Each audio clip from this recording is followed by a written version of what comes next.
We we are live.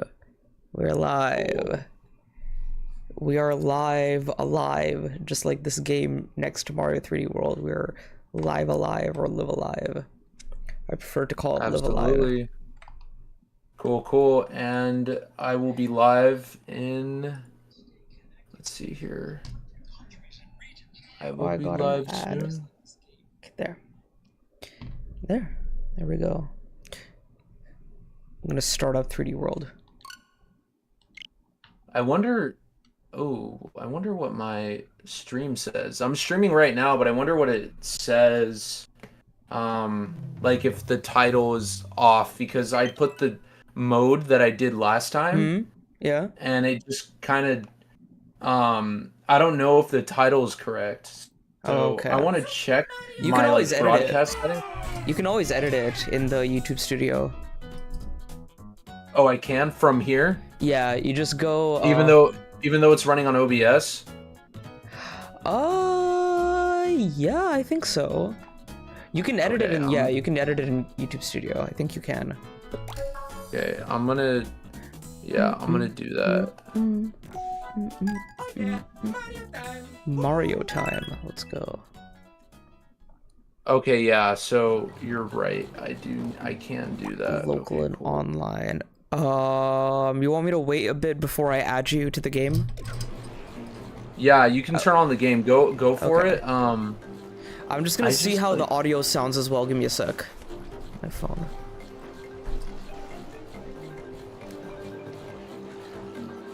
I don't understand. It's not letting me edit my stream because it's asking me to do some of these like options for some reason. Why the heck?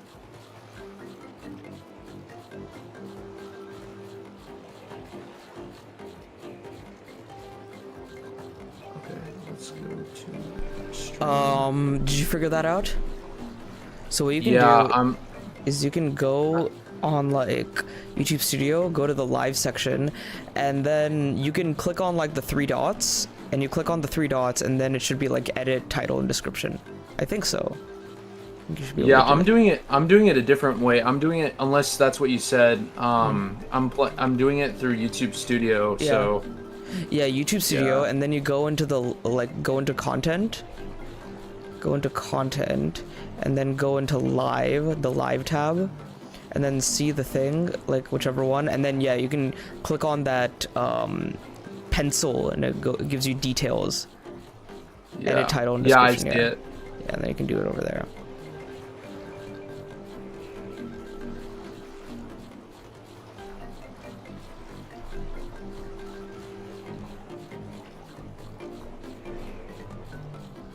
Cool, let me make a post on Twitter with the link so people can join in there. Cool, so I just adjusted it. Cool, so I got... Okay, cool, so it's working. Nice, so that's good. I am live. I'm live as well. Yeah, I just posted it on Twitter. Cool. Actually, no, I shouldn't have done it like this. I'm gonna delete this tweet.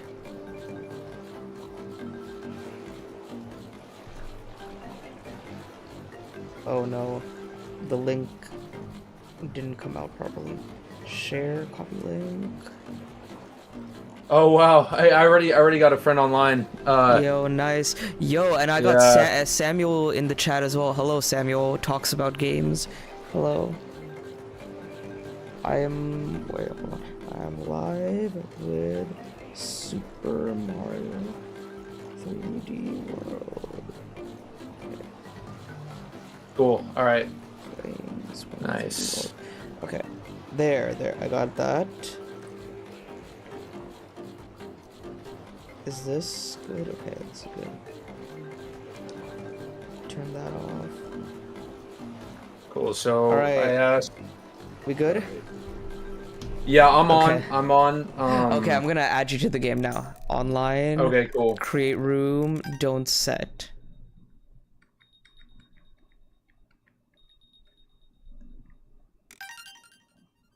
I'm checking how this is on my phone.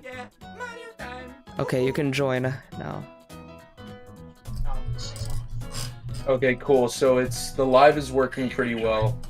Yeah. Okay.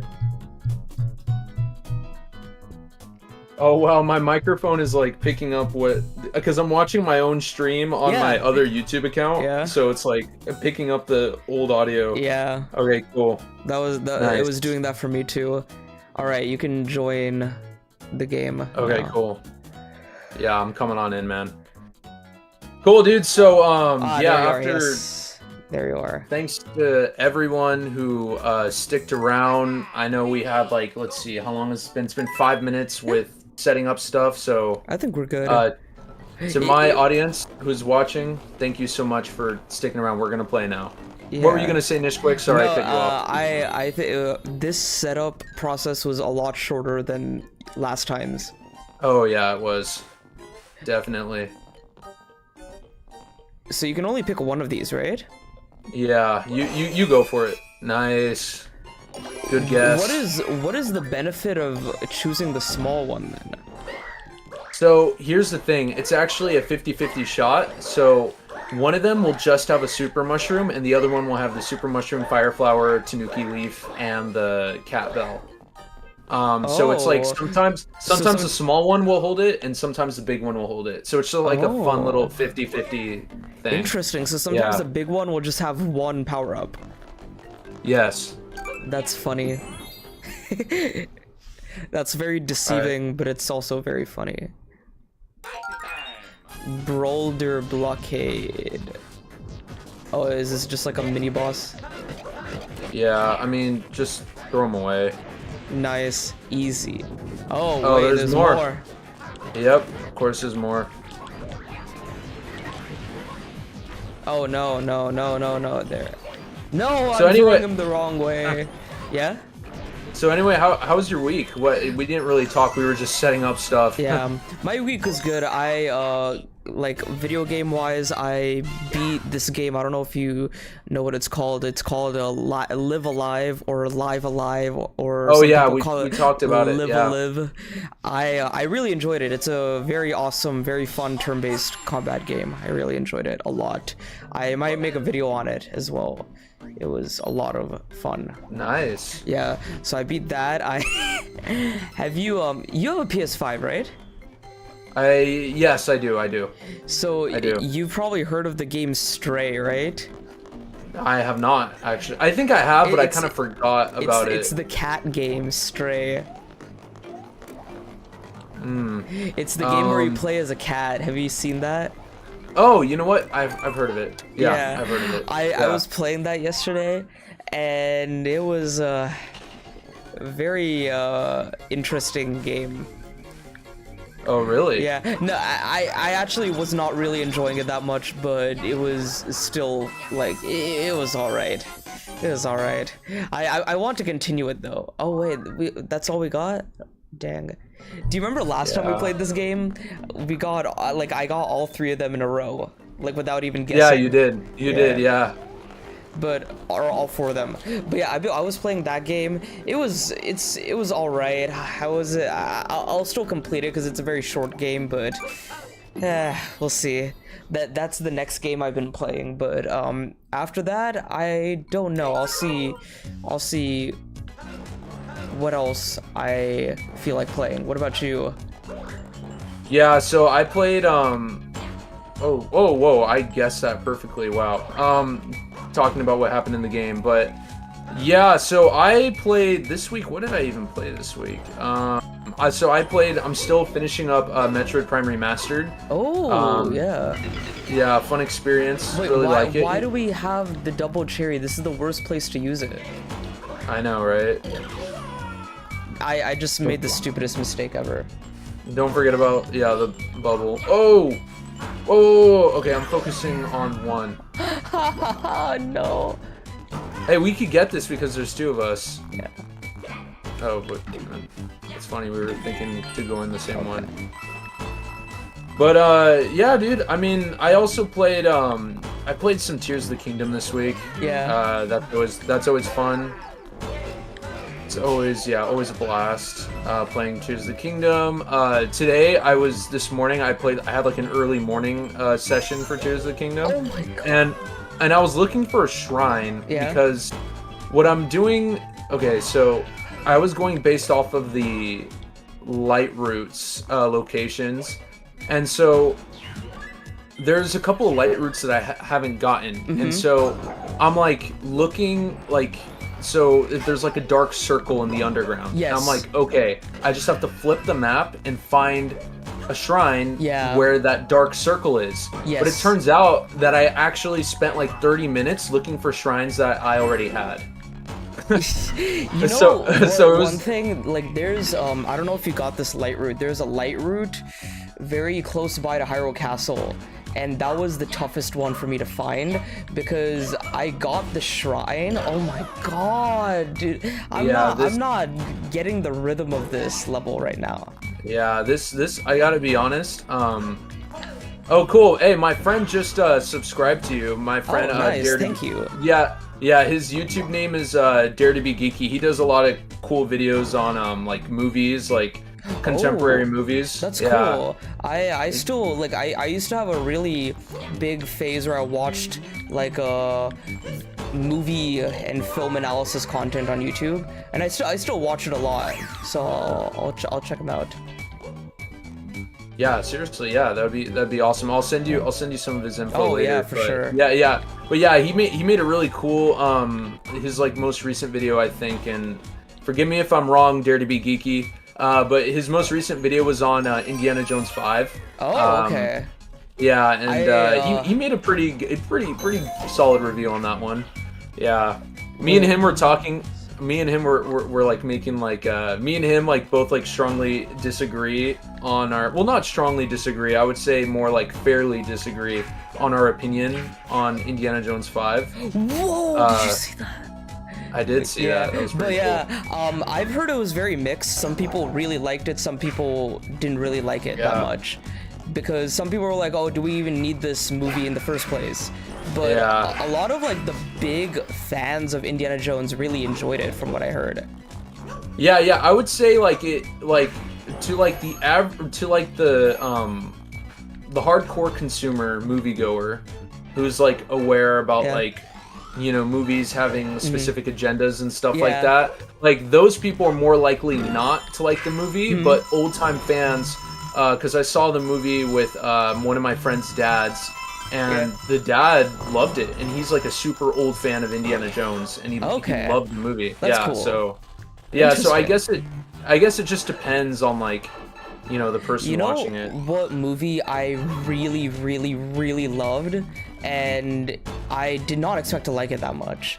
It was Top Gun Maverick. I watched it last year because my dad was like a huge Top Gun fan, like when it came out in the 80s and stuff, right? Oh my god, how do you do that? How do you jump? Yeah, this is actually insanely difficult. And why are they giving us the double cherry? Oh my... Oh! No! Oh, game over.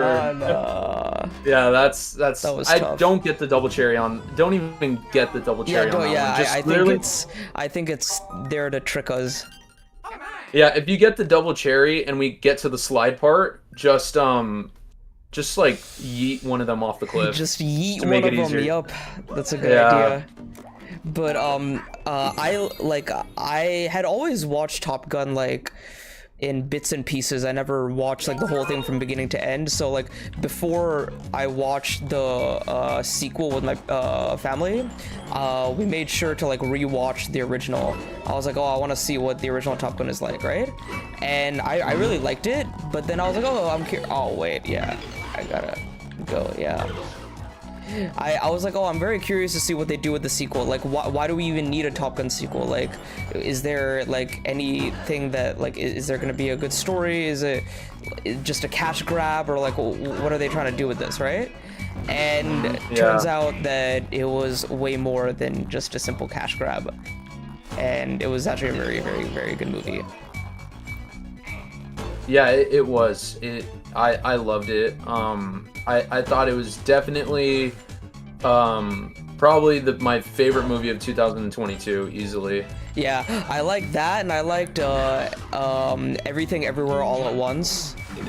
I still gotta see that. Yeah, I really enjoyed it. You know what's funny is my whole family hated that movie. Bro, I was like the only person in my family who liked that movie. It was so funny.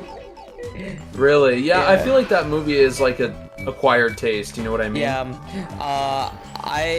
It was a very unique take on like that whole concept. A very unique multiverse movie because like multiverse movies are like very silly, annoying. Like it's just superheroes doing superhero stuff. So this was a very unique take on that. Yes, Sammy says both Top Gun movies are goated. Yes, they very much are. Yeah, they are goated. Yep. Yeah.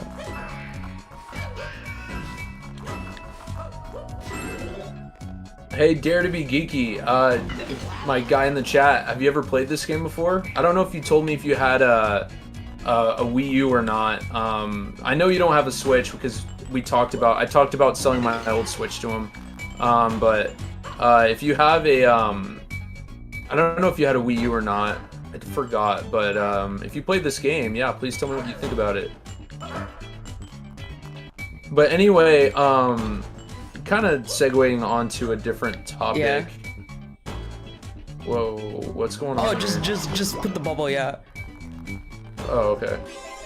I think I lost all the clones, yeah. Oh, I had 3 with me, dang it. No, I went up there with the cat bell. Oh, really? I was able to get up there with the cat, but I mean, not anymore now since we got the game over. But yeah, what did you want to talk about? Let's see. Yeah, so big news this week. Charles Martinet. Oh, retirement. Yeah, that was very sad. But you know, the thing that annoyed me the most is a lot of people were making assumptions that Nintendo was like, hey, we don't want Charles Martinet anymore, and they kind of kicked him out. And I don't think so. I think it was just Charles being like, hey, I think I'm ready to move on. I think I've done everything I can, and it was a very amicable kind of departure, I think. What do you think about that, SkyLink? I agree with you, dude. I agree. I don't think, I'm kind of surprised people, I know there's like conspiracy things and evil corporation theories and stuff, and people have the right to believe in that. Honestly, I like support Nintendo people has who believe done in that. Very weird things in the past, but I don't think this is one of them. Yeah. That is true. You are correct, and yeah, I don't think it's one of them. I think it's also a perfect time. Because the Mario IP just blew up with the addition of Super Nintendo World, which I've been to. I don't know if I told you that. Oh no, you did not tell me that. Yeah. Like, so, no. Here, just you got it. Oh my. I'm coming. I'm good. Yes. I made it. Okay, good. Let's both. Okay. Whew. Wait, so you went to the Orlando Super Nintendo World? Actually, no, I went to the LA one. The LA one just opened this year. Okay. So the Orlando one actually does not open. So here's like a fun, cool thing. So obviously I think Super Nintendo World opened. Oh yeah, I would try to make it back here if you can. Oh no, yeah. Here, I'll make sure we could. Oh man, we're on 88 seconds. Anyway, I hated this level. The Japan Super Nintendo World came out in 2022, and the LA one came out this year in 2023. Oh, I thought it was Orlando instead of LA. Okay. The Orlando one comes out in 2025. But here's the interesting thing about the Orlando one. Yeah. When the Orlando one is ready in 2025, it will release with Donkey Kong. Donkey Kong expansion. Yeah. So the people in Florida and Orlando will get all of it at once. They'll get Super Nintendo World and the Donkey Kong expansion together. So whereas for LA and Japan, they have to wait until 2025 for the Donkey Kong expansion. So what was your experience like going there? Like, what was it like? So It was really cool. A lot of fun Easter eggs. They even on the Mario Kart ride, they made a lot of references to Yoshi's Island while being in the line for that, which I loved. I absolutely loved the that. depth perception in this level is whack. Like it's it kind of is. Yeah, it's crazy. Like I can't. Oh my god, no, I don't have this. Yeah, Here, can you break those? Yes. Yeah, I got you. Oh, there's no power up. But anyway, yeah, dude, it was super fun. I had a great time. Yeah, it was awesome. It was super cool. They did do something that no theme park has done before, because obviously the theme park is based off of a video game, so there's like a strong like video game element to the theme park, where there's these multiple attractions where you have to get in line like a ride, but it's actually they're still coming for us. But it's actually like a mini game, and you actually and you're actually in line to play a game. And the games are really cool. Like one of them is like you gotta hit like all these buttons. Yeah, you gotta hit all these buttons. Ooh. And then another one is you gotta like crank this wheel. Yeah. And then another one is it all like Mario themed or? Yes. So Super Nintendo World is all Mario themed. There is some secret hidden Pikmin references. Yeah, there's Pikmin. Yeah. Dude, but overall, I'm so excited for when they do Zelda. Like, I'm actually like considering not even going to Super Nintendo World until they do Zelda. I don't know about you. Like, I mean, you already went, but like, I kind of feel like just waiting for Zelda and then going for everything. Like when they have Mario, Zelda, Donkey Kong, everything. Like Zelda is the one I'm waiting for the most. Yeah, I would say I'm super hyped for anything the next medium where they take the Legend of Zelda franchise forward. Whether that's movie, obviously we heard rumors of the movie. I have a lot to ask you about that as well with the Zelda movie, but I wanted to ask you first, have you been to Universal Orlando? I have not. So I used to have family that lived in Florida, so I've been to Florida a couple of times. I've actually been to a lot of like the United States. I think I've been to like more than I think I've been to like 8 or 9 states total. Okay.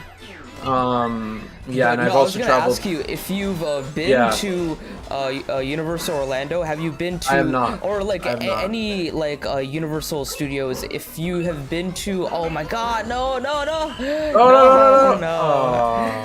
Have you been to the Wizarding World of Harry Potter? So they also have that at the LA that's location. Why And I checked it out. Honestly, going there at night, it looks real. It looks real. Like obviously, when you go there during the day, you can kind of tell like a lot of it's like man-made, because obviously we don't make towns and villages like that anymore. You know? Yeah. It's like based off. It's like based off of the past. But when you go there at night, the buildings kind of blend in.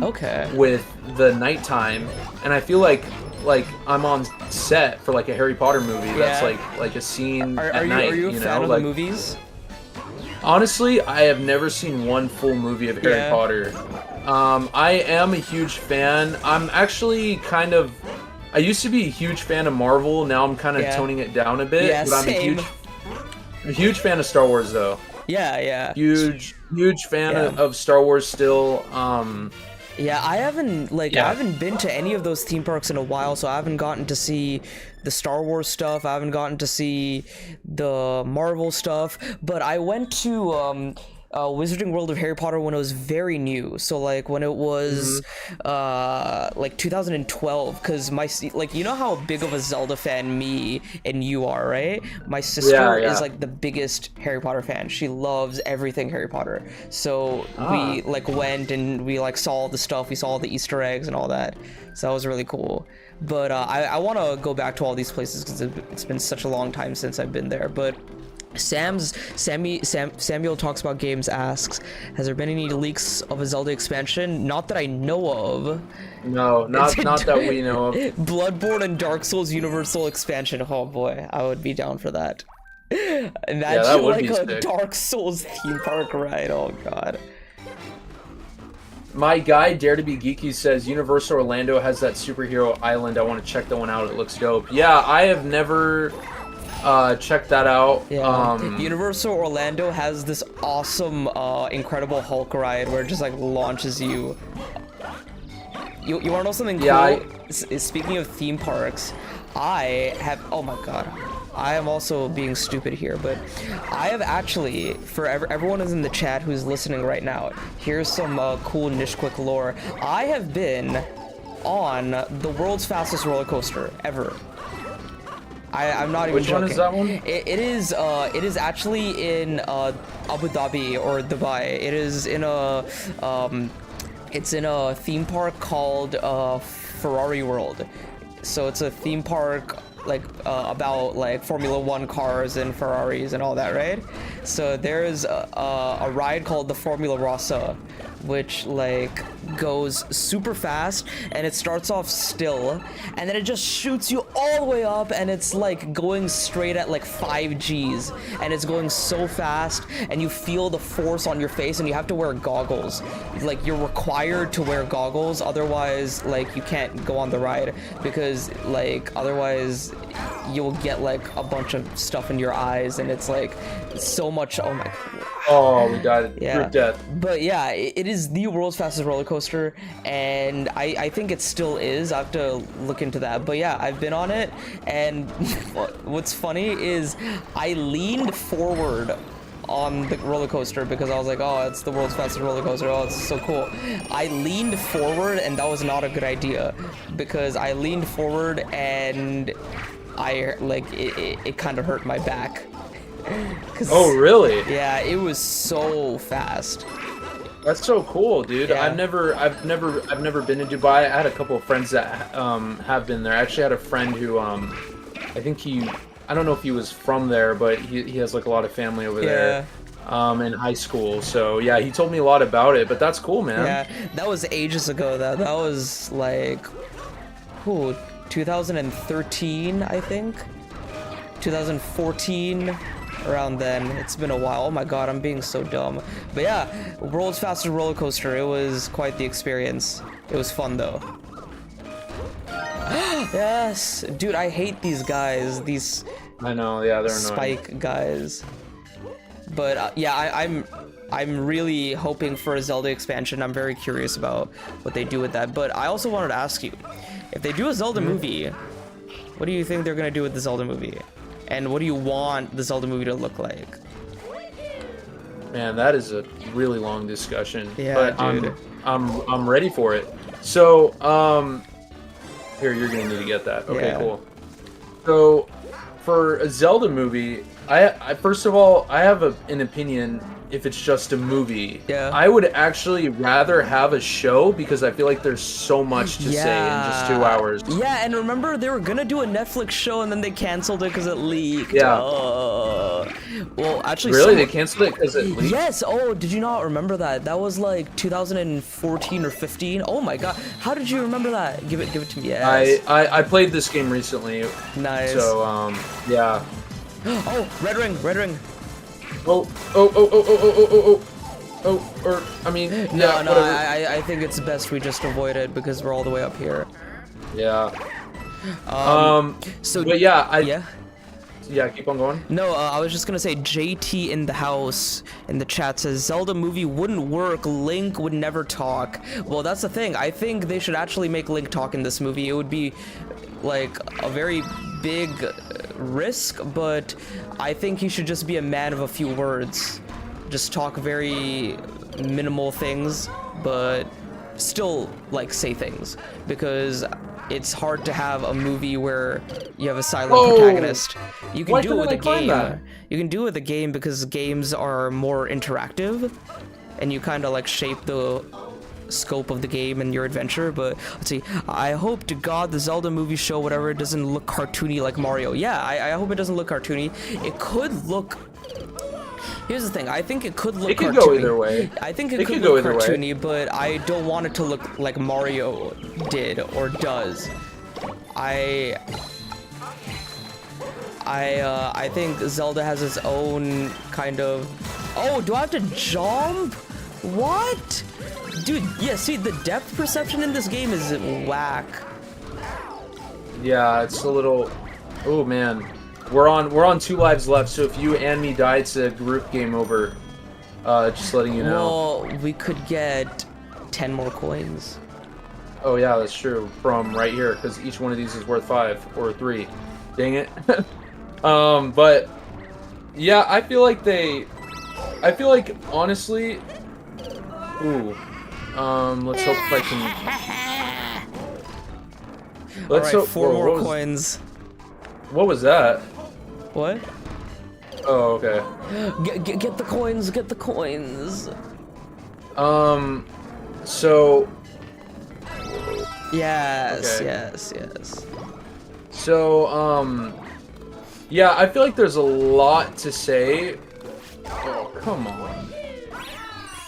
Oh, hurry, yes, you got it. So, I feel like there's a lot to say in just 2 hours for something like Legend of Zelda. I feel like you can't, like, for example, even the Mario movie had to be, I mean, because, like, not only do you have to introduce all the characters, but you also have to tell the classic story of Mario defeating Bowser and make Bowser look compelling and do all this natural plot stuff while introducing characters at the same time, which is why I think Mario Movie 2 will sit better with critics. Yeah. Because Mario Movie 2 will be able to kind of take its time because since the characters have already been introduced. Yeah.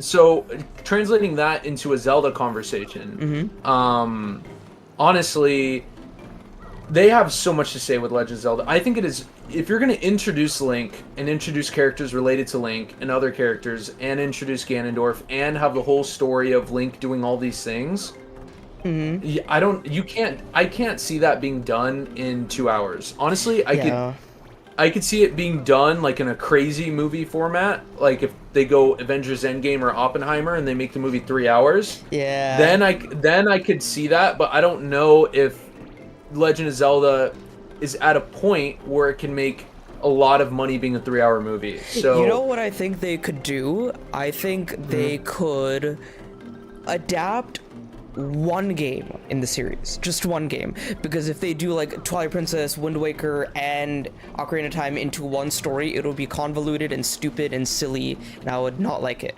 But if they just do The Legend of Zelda Ocarina of Time, then that would be good.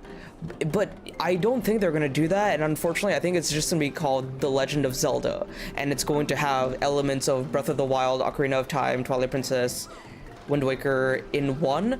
But if anything, I think they could actually... Do you think they would go more in the classic Zelda direction with the story, or Breath of the Wild, Tears of the Kingdom direction? Honestly, you want to appeal to the largest audience that you have and the people that resonate, the people that you want to resonate. Yeah, you want to resonate with the audience that bought freaking 30 million copies of your game. Of both games, right? Yeah, and it's interesting with Mario because Mario also, like, Mario had a lot of classic callbacks. So I hope that Zelda has that too. I hope it's not just Breath of the Wild, Tears of the Kingdom, all that stuff. I don't know. Like, I would still love to see, like, Tingle. I would still love to see, like, Gepora the owl and stuff like that. I don't know. But I can totally see them going the entire full-on Breath of the Wild, Tears of the Kingdom route. Let me see something. Hold on. Flipping the switch. Hello, Mr. Mungunzu. Flipping the switch. You do what you do with any legendary story. You start Link in the middle of the world that has fallen into darkness. Also, Breath of the Wild is classic Zelda. Breath of the Wild is classic Zelda. You know what I'm talking about, though. I want, like, Ocarina of Time stuff. So here's a crazy take. Actually, before I say my crazy take, I want to kind of continue on this specific point that we are in our discussion on the Zelda movie. So, like, I still, even if they did one story, I still, like, think it would be better as a show because you can focus on individual characters, not just Link. And maybe that's just like a wish list thing of mine. But if it were to be done in a movie format. I think a Breath of the Wild style would Yeah. like type of story would be the best, because with the Breath of the Wild and Tears of the Kingdom story, Link is already a hero. There is no Yeah. like young Link like wakes up in a forest and there's this legendary monster and he It's beats not him a and then coming of age story like Ocarina Yeah, exactly. or Wind Waker is. Yeah, like the only times like Link has a backstory is like literally in very small backstory that doesn't really matter to the main story. So if they present it in a Breath of the Wild, Tears of the Kingdom format, the game would be able to do like a lot better as a 2-hour movie, I think, easily. Yeah. Especially Interesting. yeah, I think so, because yeah. I mean, other than that, like if they really want to go deep with the lore and satisfy the fans, my guilty pleasure, my ultimate wish list is them to do a Zelda show. They could do a movie and a show. Maybe do a movie and then have the show kind of be like a not like a spin-off, but just like continuing on stories of specific characters and establishing the lore. Yeah. Also, I did want to shout out some people in the chat. First of all, Samuel says, Zelda movie, I don't want it to be Illumination. I want it to feel like Lord of the Rings dark fantasy. I want to talk to you about that, Skylink. But I wanted to give a huge shout out to Mr. Attack the Backlog for the super chat. Thank you very much, very, very much. I really appreciate it. Let's go. Pikmin 4 is Game of the Year. Also, Tingle game would be incredible. Twilight Princess, best Zelda game. Awesome stream, dude. Thank you so much, Attack the Backlog. Everyone, check out Attack the Backlog. Amazing, amazing, amazing guy. A very, very funny streamer. Does some very awesome, very funny, very awesome streams. And I just want to tell him real quick. I need to watch the full highlight reel of your hot sauce video, because that was a really fun video. I really enjoyed that stream, and I gotta. Yeah. What were you saying? I was gonna say I gotta check him out. Oh, You're making him sound so cool. Yeah, I love hot sauce. I love hot sauce challenges. And you love Nintendo, so yeah. Perfect. And I love Nintendo. Yeah, he's awesome. I also think. I'm gonna be honest, even though I haven't even played Pikmin 4, Attack the Backlog, I agree with you that Pikmin 4 deserves Game of the Year, at least over Tears of the Kingdom. I don't know about other games. Oh, but I didn't know you were on that side as well. Yeah, I'm over as a hardcore Zelda fan. It's not like I'm disappointed with Tears of the Kingdom. Oh, we don't have enough? Oh wait, we do have enough. We do have enough, but that's a lot more than I thought. Yeah. Yeah. All the milk got the hot sauce. That's funny, yeah. Sorry, I wanted to read a few more chats real quick. Yeah, go for it. Samuel was like, yes, I want them to adapt Twilight Princess or Ocarina of Time. Comment Attack the Backlog W, yes. Zelda is Twilight Princess is the best game. Twilight Princess is a very, very awesome game, and I've kind of had a paradigm shift with that game in like the past 5 or so years. Oh yeah, you explained that at first you weren't really too like into it, but then over time you've appreciated it, and now you can. I was just a silly, annoying kid back then. I was like, Twilight Princess, it's too edgy, but it's amazing. Aren't we all? Yeah, aren't we all? Flipping the Switch says Zelda's not about characters. Please advise me on King Arthur's character. Please. Oh yes, I get you, Flipping the Switch. I'm very, very excited, Flipping the Switch, for your Xenoblade 2 review. I'm very excited to hear what you have to say about Xenoblade 2. And Attack the Backlog says to you, Skylink. Yes, Skylink, I subbed to your challenge, my good friend. I think he meant sub to your channel, but yeah, channel, yeah. Attack the Backlog's awesome guy who does Nintendo and gaming general videos. Definitely gonna check him out. I love his opinion on Pikmin 4 and Twilight Princess. That already is enough to sell me. And hot sauce challenges are always fun, except when my stomach hurts the next few days. But I love hot sauce. I'm a huge spicy guy when it comes to food. Have you do you like Indian food, Skylink? You know, I actually do. I've been to a couple of good Indian food places. I can't give you a name. A lot of them are hole in the wall, like family owned. Those actually end up being the best. The hole in the wall places, because it's almost like you're having like authentic home cooked Indian food. Yeah, yeah, I agree. Yeah. I'm actually like a really non-picky food eater. That's I good. love I love food of multiple cultures. That's great. Yeah, I think That's the way to do it. Yeah, I think all cultures have figured out food. That is one thing all cultures have definitely figured out is food. Oh yeah, yeah. Yeah. I love trying new cuisines as well, especially when I'm traveling. Like, oh, how? No, yes, yes. I literally threw the boulder onto it. Wow, that's genius. I did not know you could do that. Are you gonna read more comments, or do you want me to say anything else? You can continue. I'll read comments later because we're in the middle of this heated level. No pun Literally intended. heated. Yeah. Yeah, Or literally actually, pun heated. very intended. Did you see that? I like long jumped directly in there. Yeah, that was perfect. But yeah. So yeah, they have to do a Breath of the Wild type story. If they want it to be in a 2-hour movie, personally, like, I forgot which one of your commenters said this, but they said they want it in the style. We gotta throw one in the middle.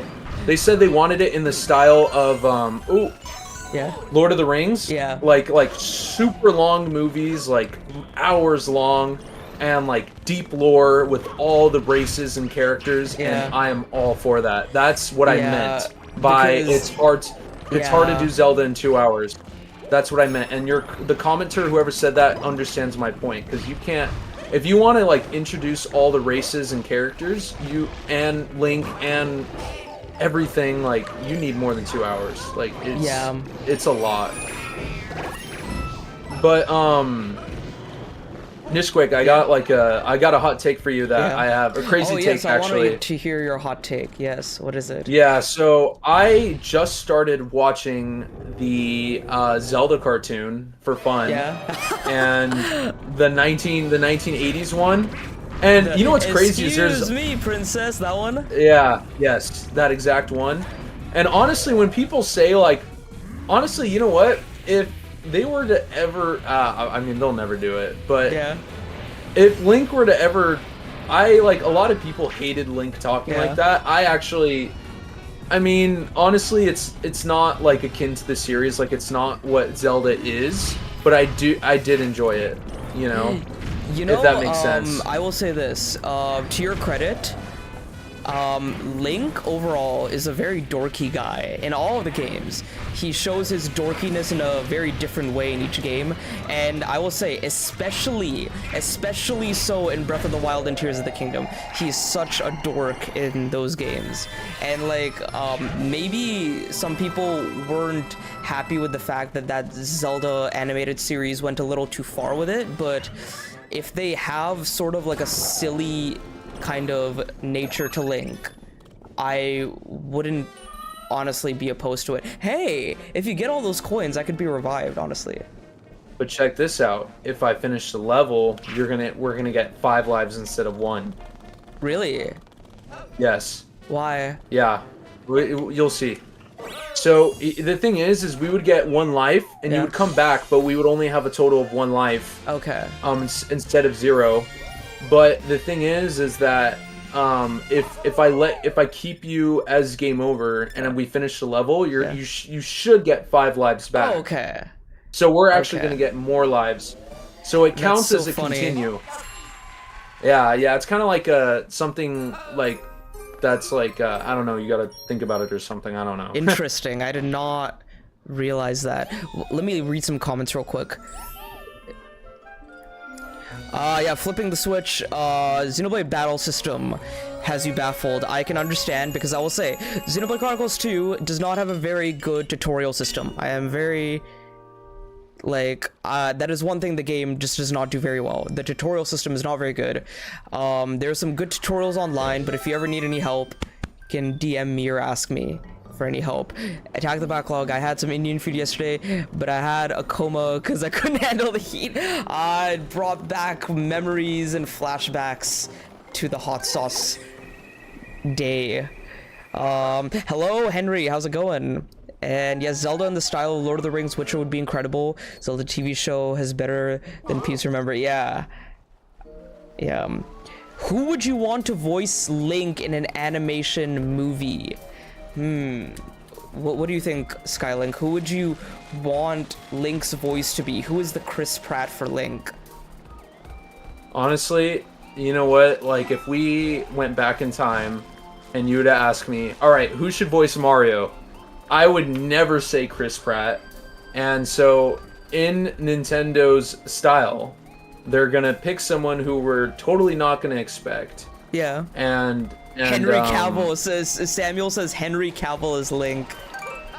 You know, I wouldn't mind, but who do you think?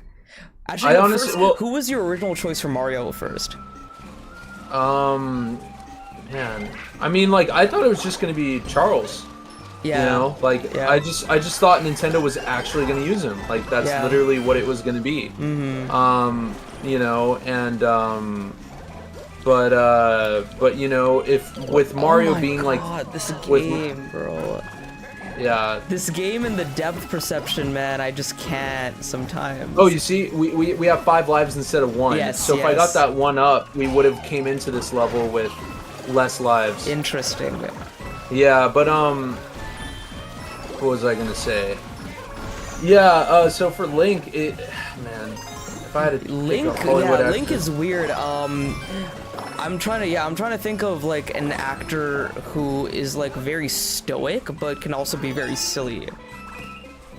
Keanu Reeves. Keanu Reeves would be interesting as Link. Yeah. I'm also trying to like Attack the Backlog says Timothy Chalamet, which would kind of work because of like the stoicism and sort of like the dorkiness as well, because I can remember some instances where Timothy Chalamet is kind of very dorky. I got the second key, or the third key.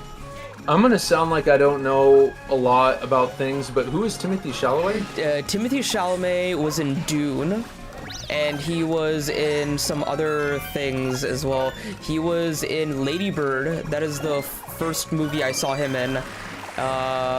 What is it?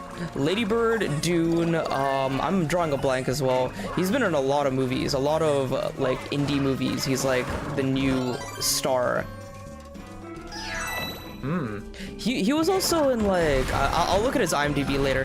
Pedro Pascal is Link. Oh, Henry says Pedro Pascal. That's a interesting choice. I would honestly like after Mandalorian, I wouldn't be opposed, honestly. Wait, yeah, but I feel like there's a portal. Yeah, get all that stuff. Yeah. Oh wait, you just went into the portal already? No, I did not. Oh no, you're not. No, yeah, you can get all that stuff first. Orlando Bloom. Timothy Chalamet, Orlando Bloom, Pedro Pascal. Orlando Bloom would be interesting, especially with... I like Orlando Bloom more than, what was the one that he just said before that? Pedro Pascal? Yeah, Pedro Pascal. I like Orlando Bloom way more than Pedro Pascal. I think Orlando Bloom's another good one. My personal pick is... Legolas, like, was almost basically Link. Yeah, he basically was. So yeah, I would go with Can both of us control her? Yeah, so we both can control the direction. Yeah. So I guess we should kind of communicate on when we're jumping and when we're not. One of us should be the steering wheel, other one should be the jumping person. Oh, no, but if we jump at the same time, we'll jump higher. Okay. So we gotta like communicate when we're gonna jump. So obviously, let's try to go to the right, kind of stay in the middle here. Okay, now go all the way to the left, stay a little bit in the middle, hold right. Okay, good. There we go. Stay to the right, because we're going to try to get that stamp. Oh! No. We got close. I see Link as someone in their early 20s. I do as well. I wouldn't mind an older Link, but I think just to kind of get the audience in on it, I think... What do you mean by older Link? Like the voice? Like an older actor voicing him? Or Link, his appearance in the movie, he's old? Both. Okay. I think, well, you know, a lot of voice actors are talented. Like, you think of the voice of SpongeBob, like, he's definitely over 40, and he could sound like SpongeBob, very high-pitched. So I really don't think voice has anything to do with fictional characters' age, or the age of that, the real life age of that voice actor, you know. I'm pretty sure you know who Kit and Krista are, right? Jump? Oh, yeah. No. Oh, we survived. But we didn't get the thing on the side. But Kit and Krista from Nintendo Minute? Yes. Or whatever? Yeah, so they're in their podcast, like, last year. Bye, Plessy. But they did a fan casting for a live-action Zelda movie, and they had very great choices for Link and Zelda. One of them, you know who they picked as Link, and it was a really awesome choice for a live-action Link. It was Ansel Elgort. I think that's a perfect choice for a live-action Link. Ansel Elgort? What movie is he in? He was in his two big movies are Fault in Our Stars and Baby Driver. Oh, yeah. Okay. That's an interesting choice. Yeah, I think he would be a perfect Link. Interesting. Who did they pick as Zelda? I'm curious. So they had two castings. Like, Kit did one casting and Krista did another. I don't remember. I think it like for Link it was Ansel Elgort and Timothée Chalamet. But for Zelda, it was Saoirse Ronan and Emma Watson, I think, who I think are very good choices. Emma Watson. Yeah. Emma Watson is Hermione in Harry Potter. And Saoirse Ronan is... She's she was also in Lady Bird and a bunch of other movies. Lady Bird, Little Women. Oh, sorry. Captain Toad? Who was that? Emma Watson was in those? No, that was Saoirse Ronan. Emma Watson was Hermione in Harry Potter. Oh yeah, I know who Emma Watson is. Emma Watson's like really famous. This is our first. Captain Toad. Is your first Captain Toad level. Hey, Sammy, we were talking about Captain Toad the other day, right? Captain Toad, it's happening. So, let's see here. Okay, so you gotta press R, and then like you can move a little cursor, kind of like how we did for that one level. Yes. Last time. Okay, so we both can control the camera, so I'm gonna need to come over there. Okay. Can you bubble? Oh, I can, but I might as well just. Yeah. I'm already running. I think for Zelda, I don't think I would go Emma Watson for Zelda. I think, actually, you know what? It is a good choice. Because in my mind, I'm thinking of like, I don't know. I'm thinking more of like a, I don't know how to say this. Mm-hmm. I'm thinking more of like a popular pretty girl like type of actress for Zelda. But then I'm also like checking myself. I'm like, hold on, no. Zelda is royalty. Zelda is like nerdy, especially. Yeah. So like Emma Watson is actually more fitting than what I have in my mind, even though my brain naturally is saying like something else. So I think she could work, but she just has to have a very good like companion Link with her. Wait, how did you get up there? Okay, there. I'm up here now. Yeah, I think she would need a very good like a companion Link character as well. But I don't know. Who else can I think of? I've been out of the Hollywood space for a while, so there's a lot of up and coming actors that I do not know much about.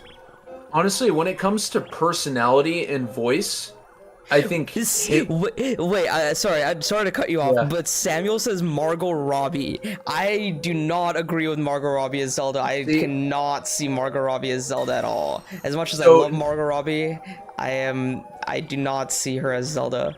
Personally. So Nishquick, that's exactly what I meant by like my brain naturally like, okay, like let's get like a popular like pretty girl type of actress to play as Zelda. So yeah, like Margot Robbie's like a perfect example of, you know, one of those. Interesting. But then again, like, you know, like I guess we all want like Zelda to like be like, I don't know how to say this. Like we kind of all want like Zelda to be like a top tier like actress, like that's like super famous and like. I think Emma Watson would really fit that role though. Exactly. I think Emma Watson, Saoirse Ronan. You know who I think a really good Zelda would be is, I don't know if anyone in the chat knows who Jenna Coleman is. I don't know if you guys know who Jenna Coleman is. Daisy Ridley would be a good Zelda. I think she could work. Ooh. Yeah. Jenna Coleman would be a really perfect Zelda, I think. Wait, you could do this? I didn't know you could flip the camera like this. We're also on a time limit, so let's hope we don't run out of time. But anyway, we got to come down here. Oh, we have to come down here, yeah. But yeah, I think, so Jenna Coleman, real quick, is the voice of Melia in Xenoblade 1 and Xenoblade 3. But she also does other things, like she's Clara Oswald in Doctor Who. So, that's where a lot of people know her most from.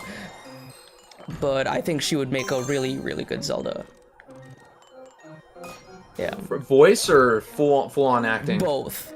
Okay. Yeah. You know, so obviously her look isn't the part, but my personal choice, okay, if they were gonna do it animated, and it was just voice for Zelda, yeah, I think Haley Atwell would be a great choice. Okay, yeah. Yeah. I think for voice, yes. For voice, yeah. I think she has the voice and personality for it, although the look might be a little harder to, like, you know, discuss, but yeah, I think she definitely has the voice and personality for like a supporting character that still has like authority. You know what I mean? Yeah. Like I think about her roles, like in recently her role in Mission Impossible 7. I don't know if you've seen that yet. Yeah.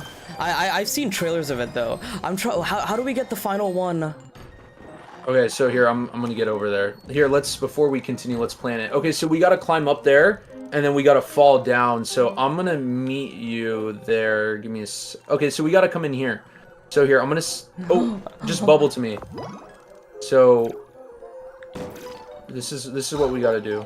Oh, I don't have a flashlight like how you do. Oh wait. Okay, I got it. I'm gonna get it. I'm gonna get it. Get it. Yeah, I killed the. I'm gonna get it. I'm gonna get it. Yes. All right, I got it. Cool. Yes. So, what were you just saying? So, yeah. So your Haley toad Atwell. is the nerdy toad. Also, Attack the Backlog agrees with you. Haley Atwell for voice would be perfect. Would be a great choice. Yes. Yeah. Alicia Vikander would be a badass Zelda. Yes, I think so too. Yes. Dwayne Johnson is Zelda. Oh. Genius. The Rock is Zelda. Yes. Oh, that is yeah. They're gonna have to do some heavy voice adjustment to make his voice sound a little higher pitch. No, but yeah, I would love to see I would love to see The Rock and John Cena in a Zelda movie somehow. I think that would be great. Who's like isn't there like a pair of like two dumb brothers in Zelda? I think they should do that. Yeah. If there's like two dumb brother characters, you know, like two brothers that are like, or they could be helping Link. Maybe like the blacksmiths, like the brother blacksmiths from Majora's Mask. Majora's Mask, yeah. Yeah, there you go. Zubora and Gabora, yeah. Yeah, there you go. That's funny, there you go. Dwayne The Rock Johnson and John Cena. There you go. Sorry. No, you're good. I didn't mean to ground pound on you. Yeah, but it's really interesting. Like, remember that Nintendo Direct when they showed off all the Mario voice actors and everyone was freaking out because Jack Black and Chris Pratt and Charlie Day. Like, I'm really curious who they choose for Zelda, because honestly, I thought Charlie Day was like. I know a lot of people freaked out with Chris Pratt over Mario. Like a perfect choice, honestly. Charlie Day as Luigi is like, I don't think you can get any better than that. Like, I think, like, if I were to do it, I would probably pick that too. I don't know why, but I thought I was you for a while. No worries. Did you play as Luigi? No, we did Mario and Toad last time. Okay, so, can you get up there? No, unfortunately. So we gotta bring it this way, and then wall jump. Yeah, get on the... Oh, no, yes. Oh, wait. Bubble. Just bubble for now, I think. Because that'll get us to the other side, yeah. Okay. Wait, don't get on it. Yeah, it might leave me. No. Oh, okay, I got on right on time. Because I think I also it would have warped to me if I... Yeah.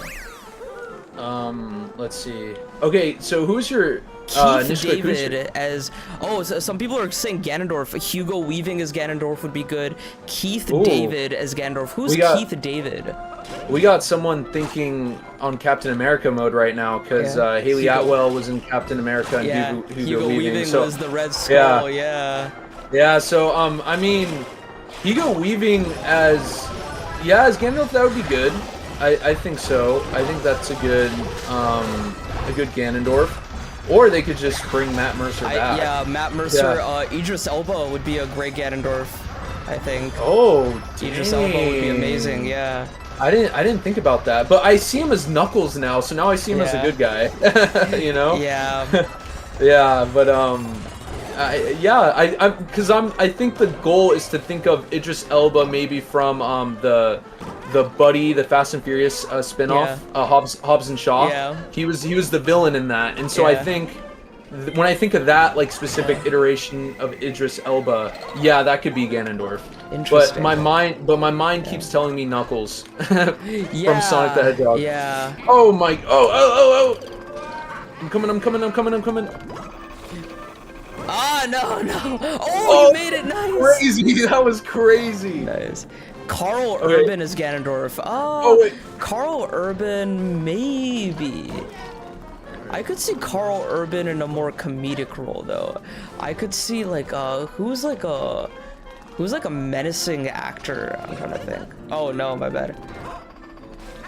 Have you played Kingdom Hearts, Skylink? I have not. That's a game that No, depth perception. Okay. Oh, yeah, you're right. We survived. Oh my god, we survived. I literally accepted defeat there. Oh no, I can't make that. Ganondorf. In Kingdom Hearts, there is this guy named Xemnas. He's one of the villains in the later Kingdom Hearts games, and he's voiced by a guy named Paul St. Peters, I think. And his voice, like everyone wanted Paul St. Peter to voice Ganondorf in Tears of the Kingdom, but instead we got Matt Mercer, who's arguably a better choice. But like if you listen to some of Paul St. Peter do Xemnas, he would be like a good Ganondorf, I think. Oh, my bad. Just go for it. It's all good. But Ganondorf, man. Who's your pick, Nishquick, for Ganondorf? I have to lock it in with Idris Elba for Ganondorf. But I'm still thinking of more like actors with like a big, powerful presence in their movies. But then again, you also got to understand, if they have the same mentality in the Mario movie, they took risks with certain characters. Like, for example, Bowser, we only see Bowser's comedic side in the spin-off games, like Mario and Luigi and Paper Mario. And so they kind of brought that to fruition with, in the Mario movie, through choosing Jack Black to be Bowser as like a more like comedic villain, you know. So it's imagine if they took a risk like that with Ganondorf. Like, what if they made Ganondorf more crazy, like gave him a little bit of craziness to him, you know? In terms of a comedic side or more of a darker side? No, dark comedy. So interesting. Yeah, like for example, this is Tears of the Kingdom spoilers, but when Ganondorf did something to a specific character, there was like a meme with like his mouth open. See, in Nintendo Prime's Zelda spoiler cast, where you have like all those like big Zelda YouTubers on there. Yeah. They like said that in that scene Ganondorf was unhinged, and it's kind of like kind of like a side of Ganondorf we've never seen before, because Ganondorf, and it was actually crazy because, like, I'm not gonna say what happened, but in that scene he does what he does, and then he has like a stone cold face, but then when he sees the reaction to what he did, then he like laughs, and it's like it's a very sudden shift, and you're like, whoa. It's exactly, it's like shows like a craziness to him, because he's like, he's not like a proper, like, you know, respectable villain. He has like a crazy side where he takes, you know, joy in doing certain things to people in the chaos. and so in that case, I feel like if they wanted to take a risk on that, Oh my god. and kind of, what the heck? I was mid-air ground pound. Also, flipping the switch says Bowser being a simp was a brilliant decision. It was. It really fit his character. Dang, I am game over. I don't No! try to. Oh my god, the depth perception in this game is nuts. I just can't. Yeah. Fourth group, game over. Also, yeah, his evil and mundane, yeah, Ganondorf should be more raw evil, yeah. Sammy says Christopher Judge as, Ganondorf. So Kratos as Ganondorf would be incredible. Are we talking voice or full-on live action? I would say both could work. Yeah. Both could work. Alright, let's think about some external characters. Like fan cast for some external characters. Tingle should be Tom Holland. I'm not joking. I want Tom Holland. I don't want Tom Holland as Link because everyone wants him as Link. I want That's so dumb. Yeah. Why? I don't know. Tom Holland? I don't know, man. But like, if I think the personalities don't match in my opinion. Yeah, and I think Tom Holland could be a very good like silly, jokey character, and having him as Tingle would be perfect. I think that would be very perfect. But I would, in Tom Holland's defense, I don't see him as Link. I think he is too silly and jokey, but I kind of want him to be a little bit more serious than Tingle, but still have that silliness you're talking about. Who else could he play in that regard then? Let's see. I think like a silly side character that's kind of with Link, walks around with them, or helps him at some point. Maybe like Chris Pratt as Tingle. Someone said in the chat. That'd be funny. Who is like a companion to Link? I'm trying to think of like another like companion to Link. I mean, if they're gonna go the same creative direction that they did with Yunobo, like where you make him very timid, like he's a big guy but he's very timid, like more shy, and reserved. But then again, he also has a side to him that's, when the going gets tough, it's time to get down and it's time to fight, so something like that I think would be a good fitting for Tom Holland. I mean, Tingle would still be hilarious as Tom Holland. I think at that point it's just like a full comedic choice to make Tom Holland that silly, but oh man, we don't have enough for that one. Dude, the green stars are getting expensive. Yeah, I know, right? Let's see, who would you... So you committed to Emma Watson as your personal Zelda? I'm going to say either Emma Watson or Jenna Coleman. I'll go with Jenna Coleman as Zelda. Because because Emma Watson was Kit and Krista's Zelda, so I'll go with Jenna Coleman as mine.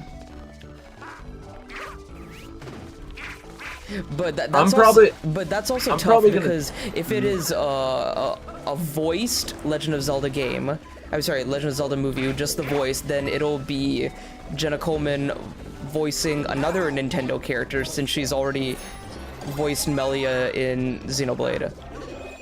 Yeah, but I don't know. That's just who I can think of right now. Yeah. I actually like my choice for Link would be Ansel Elgort, but we did the wrong. All right. I thought we could attack them. I don't know why I was so dumb. Yeah, I thought know. we could attack them. I wouldn't mind someone like.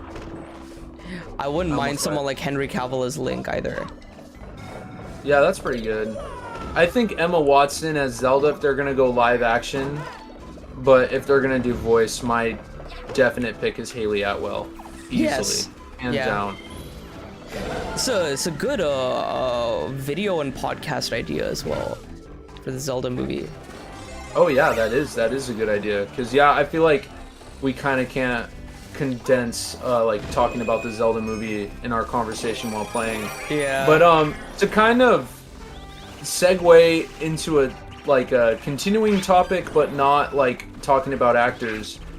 For the Zelda movie, would you want it to be in like an original story that's actually the thing about in the the timeline? No, I wouldn't want it to be in the timeline. If they do an original story, I want it to have elements of. We should try to corner him. Yeah, nice. You got him. If it is an original story, I would want it to have inspiration from all the Zelda games. Not all of them, but like all of the major Zelda games. Well, then again, I mean, that's exactly what Breath of the Wild did, and it still could work. No, I mean more direct, like maybe the villain comes from the Twilight Realm, but you still, like, time travel as Link from a kid to an adult, but there is a part in the movie where you have to cross the Great Sea and, like, all that, but I would want them to do it in a tasteful way and not make it too tacky, you know? I feel like they could still do that and make a canon. I mean, I guess that's just me. I love it when we get new Zelda canon. So I guess my personal take is I would want it in the timeline if they did. Or at least, like, maybe not timeline, but just, like, canon-ish, you know? Alright, let's ready? let's go. Yeah, let's go. I'm up. Let's go. Nice. So, yeah, that's my thing. Let's see, what else? So we discussed that it was going to be like a Breath of the Wild type story, Ganondorf the villain. Yeah. I guess one last thing, unless you want to talk about it more, I'm cool to talk about it more. I'm down. The chat seems to enjoy it too. Oh, okay. All right, cool. So then I guess next topic about the Zelda movie, I would say is would you want it to have, like, some sort of unique thing? I don't know how to explain this. But, like, some sort of unique, like, gimmick that a Zelda game has never had before. Like... Oh, okay. So, like, a gameplay gimmick, but Link uses it in the movie instead. It doesn't have to be a gameplay gimmick. It just has to be, like, a certain thing that happens in the movie that has never been done in a Zelda game before. Do you have an idea of what that could be for... Yes, I guess I could give you an example of it. So an example would be, like, at one point in the movie, Link goes so far in the future that it could be... and this is not what I would want, but this is, like, an example of what I'm... No worries, I have cat. I could just climb up. Okay, so I'm letting you know this level is going to be very hard for us to do while talking and us doing together. Okay. So I think what I'm going to do is I'm going to leave this to you. Okay. And then I'll pop if I feel like I need to. Okay. All right. Okay, so because when you jump, you know that it switches. So what's your idea for the movie? So what I was trying to ask you, like a unique thing that no Zelda game has ever done before, is like imagine, and this is not what I want, this is just an example, I think this is kind of silly, but imagine like Link goes so forward in the future that it's like to like modern day where there's like skyscrapers and stuff. Like obviously, oh my god, I would freak out if that happened. Yeah, so like obviously, like, that's not something I would want, but that's, like, an example of what I'm asking. Like, would you want, like, something unique... something unique and crazy that has not been done I don't want them to go too crazy in that regard, because in the end, Zelda does that stuff, but it at the same time, if they do something as... crazy as that, then it kind of takes away from what the series is, you know? So I don't want them to do something very uncharacteristic, but I'm very curious to see what they could do. Does that make sense? Yeah, it does. I should not have taken the double cherry, dude. That double cherry. You're good. Alright, I'm gonna leave this next part to you. Go for it. Also, Henry, I have not pre-ordered Persona 3 Reload yet. I'm still debating what system I want to get it on. and I'm debating whether I want to get it on PS5 or PC. And oh, I should have popped. Oh, I kind of like My zoned bad. out. I was Nah, you're thinking good, about you're like good. a Zelda movie topic, and then I zoned out. You're good, you're good. But oh wait, try to get that piranha plant. Oh, it's okay. Got him. Yeah, and then we can get in the pipe. Oh my god! Oh, you almost teleported in. Okay. Where are you? Okay, here. I got this part. I know how this works. Okay.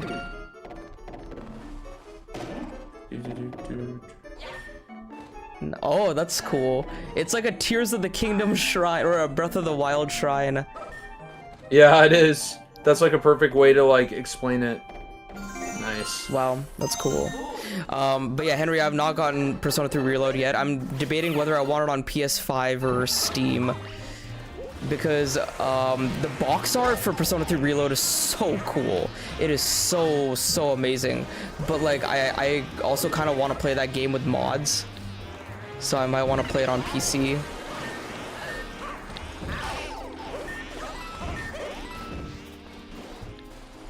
So I haven't decided yet. Oh, you got the Aegis edition. Nice. One of my friends is trying to get that, the Aegis edition. You got it? Ah, dude, I swear I jumped. I swear. I promise. I swear I jumped. No worries, man. Here, I'll lead this section. Okay. I'll give it a shot. Okay, I'll bubble then. Yeah, go for it. Any of your any other interesting comments that anybody has said on Let's Zelda movie see. related? Oh, Samuel was saying that Eslo could be like a silly character that Tom Holland plays because he's like Yes. the silly sidekick. Yeah. Yes, that Yeah. is great. That's exactly what I meant. Yeah. Yes. Eslo's a good choice. Yeah. Because I was only thinking like King of Red Lions, Navi, Tattle. Yeah. All right, you want to give it a shot? Okay. Or I'll yeah. do it again. No. Okay. If you want to do it, yeah. Oh, okay. Oh, okay. I'll just do it because you already got hit. Yeah, I already got it. Yeah. Nice, and I got us a 1-up while I was at it. All right, I need to make sure I'm running away from your bubble. I don't want to accidentally pop you. That way we could get. If I die, it's 1 death instead of 2. Nice. Cool. Alright, you can unpop. This part's easy. So, come with me on this platform so we could get the stamp. Dude, do you see that? The stickers that are falling are like classic Mario stickers. That is a good point, yeah. Yeah, Yeah, like, there's I like can see the Luigi sticker there. I don't know if you see it. It's actually, I believe it's only Luigi because it's like this game came out during the year of Luigi. Year of Luigi. Oh When my they- god, do you remember the... I thought I was so confused. I was like, what is this year of Luigi? What? I was It's always the like, year of Luigi. Nintendo's so desperate to sell the Wii U. Yeah, I really hope Final Fantasy VII Rebirth isn't anywhere close to Persona 3 Reload because there's a lot of games coming out around that time. Persona 3 Reload, Grand Blue Fantasy Relink, and Yakuza 8, which I know you're interested in, Samuel, and then Persona 3 Reload and Final Fantasy VII Rebirth. A lot of games in 2024. Like I was talking to my friend today about how stacked 2023 is, but 2024 is equally if not more stacked for me personally. I think 2024, and I'm actually working on a video, like my Switch 2 video. I'm gonna go into why I believe Nintendo's 2024 has to be huge, especially if they're gonna it's gonna sell the next Switch console. Like it has to be like literally one of the biggest Switch years. Yeah. Yeah, I really hope their launch lineup is good. Oh, that's not where I wanted it to hit, but sure. Oh, we can just take this. Oh, yeah. Oh, yeah, we have the power to Destroy the blocks. Yeah, Samuel, Switch 2. You heard it here first. It's your favorite topic to talk about, Switch 2.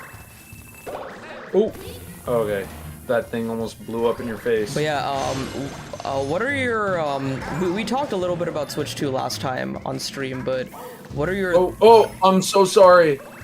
Ah! No, I was trying to get the one up. I was trying to get it too. I was trying to get it too. No! Oh, man. Oh, we got a corner him. Stay in the middle. Stay in the middle because he'll jump in the middle. So, or I'll stay in the middle, or we'll both stay in the middle. Okay. Oh my god, I'm so stupid, dude. The depth perception is really... Yeah, Nintendo Switch Forward. Nintendo Switch Forward. Is Attack the Backlog still here? Because he was talking a little bit about Nintendo Switch Focus as well. Dude, this game is so annoying with the depth perception. Here, I'm gonna wait for you to come back so we can get what's behind that wall. We gotta get a bomb. Okay. Blow up the wall right here on our left. Oh, okay. Oh, here, I got it. Right there, yeah. There you go. Right there. Nice. Dude, do you remember Super Mario 3D Land where they had a Zelda level because of the 25th I do remember that. That was so awesome. I loved it. I actually did it not too long ago. And they had the Zelda puzzle noise and everything. It was so perfect. Yeah, they did. It was awesome. Let's see. Anything else? Oh, I wish there was another bomb. I was trying to blow up this stuff. So I guess kind of to segue another Zelda movie topic. Would you want them to do like an act? Because I think we kind of talked about this already, but let's try to get like a solid answer. Yeah. Finish quick. Would you rather have them do like a retelling of a game? So like the movie will be called, let's say the movie's called Zelda Ocarina of Time, and it's based off of the game Ocarina of Time. Or would you rather have them do a more original story that can stand by itself and is not necessarily representative of one specific game? I want them to very tactfully combine as many Zelda games as they can into one movie. So like I said before, the game will have time travel like Ocarina of Time. The game will... Oh, I fell, frick. You're close, you're close, you're close. Is that... What are we missing? Oh, it's over here. It's on his right foot. Oh, just one more, no. Nice.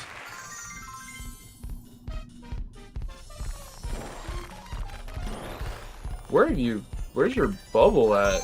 I fell back down. Oh. So yeah. Oh. Yeah. So you're not like dead, you're just okay, Yeah. back to the okay.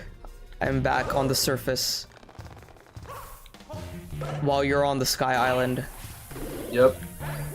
Yep. Cool, that's You can get the there, yeah.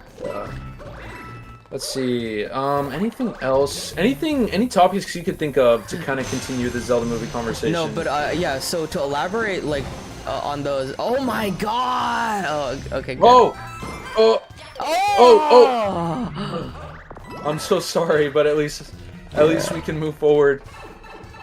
Yeah. So, what were you saying? Yeah, so I liked the idea that for a Zelda movie, you have a movie with time travel. Maybe the villains come from the Twilight Realm, but you still have to like sail the Great Sea, and then you like it just combines elements from all the like Zelda games basically, and it does it very like tactfully. Yeah. Dude, that's awesome. Yeah, Yeah, but I don't want them to cram too much in there. Like, it would be nice if, like, this time-traveling story with the Twilight people and, like, somewhere on Link's journey he meets, like, the Tiny Minish people. But it's a very, like, quick little Easter egg. Oh, hey, Link met the Tiny Minish people and they gave him some advice on where to go next or something. Okay. That's cool. So they can still just call the movie The Legend of Zelda, but it has little bits and pieces of maybe a few games, but not all the games. Interesting. So, The Legend of Zelda, not The Legend of Zelda movie, just Legend of Zelda. Because, oh, well, yeah, okay, yeah, because the Mario movie was called the Super Mario Brothers movie, right? Yeah. Is that what they called it? Yeah, exactly. Hold on, let me read some chats. Switch 2, every time you peeps put out Switch 2 video, Nintendo pushes it back 3 days. Yes, exactly. Nintendo Switch Forward. This question is for both of you. Switch 2 release timing, what do you think?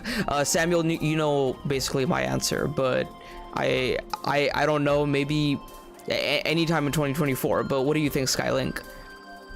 I think mid to late 2024. I'm gonna go with. At first, I was thinking October, but now I kind of want to go a little bit earlier because I feel like they want to sell, and this is what I'll be talking about in my Switch 2 video, that they need to continue to sell the old Switch while pushing the new one at the same time, because it's not the same type of situation with the Wii U and the first Switch where you're trying to kill off the Wii U and promote the Switch immediately. This is not the same type of like financial marketing type of situation. So I am gonna go with they release the Switch in September, somewhere between summer, so like May to September, I think is my kind of golden spot. October is cool too, but September would be nice. Yeah.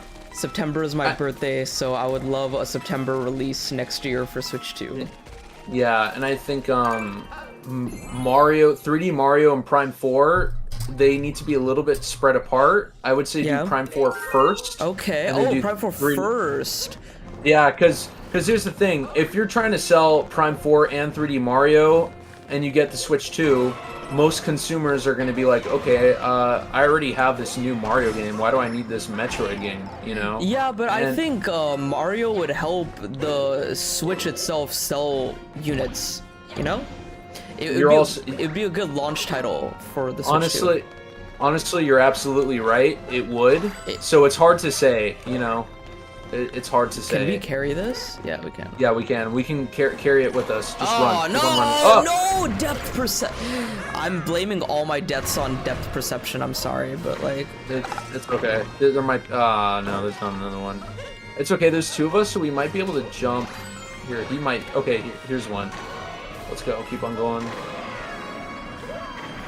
Oh! Try to see if you can jump on me. Come on. Go. No. Oh, my. Yes. Run.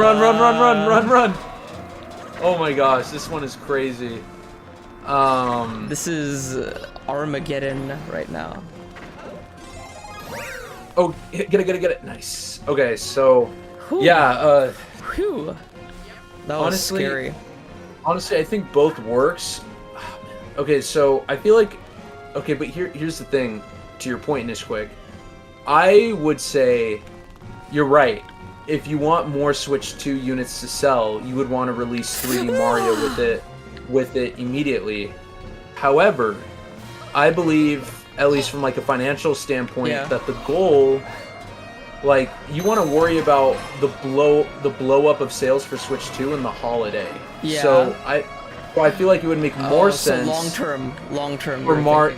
So for Mario to be in the holiday. But Breath of the Wild was a launch title. So, but like we need a Breath of the Wild. Are you saying Prime 4 will be that? Yes. Oh my god. And I think everyone, the mindset will be like, oh, there's this new Switch console. Wait, no. We gotta bring them over here.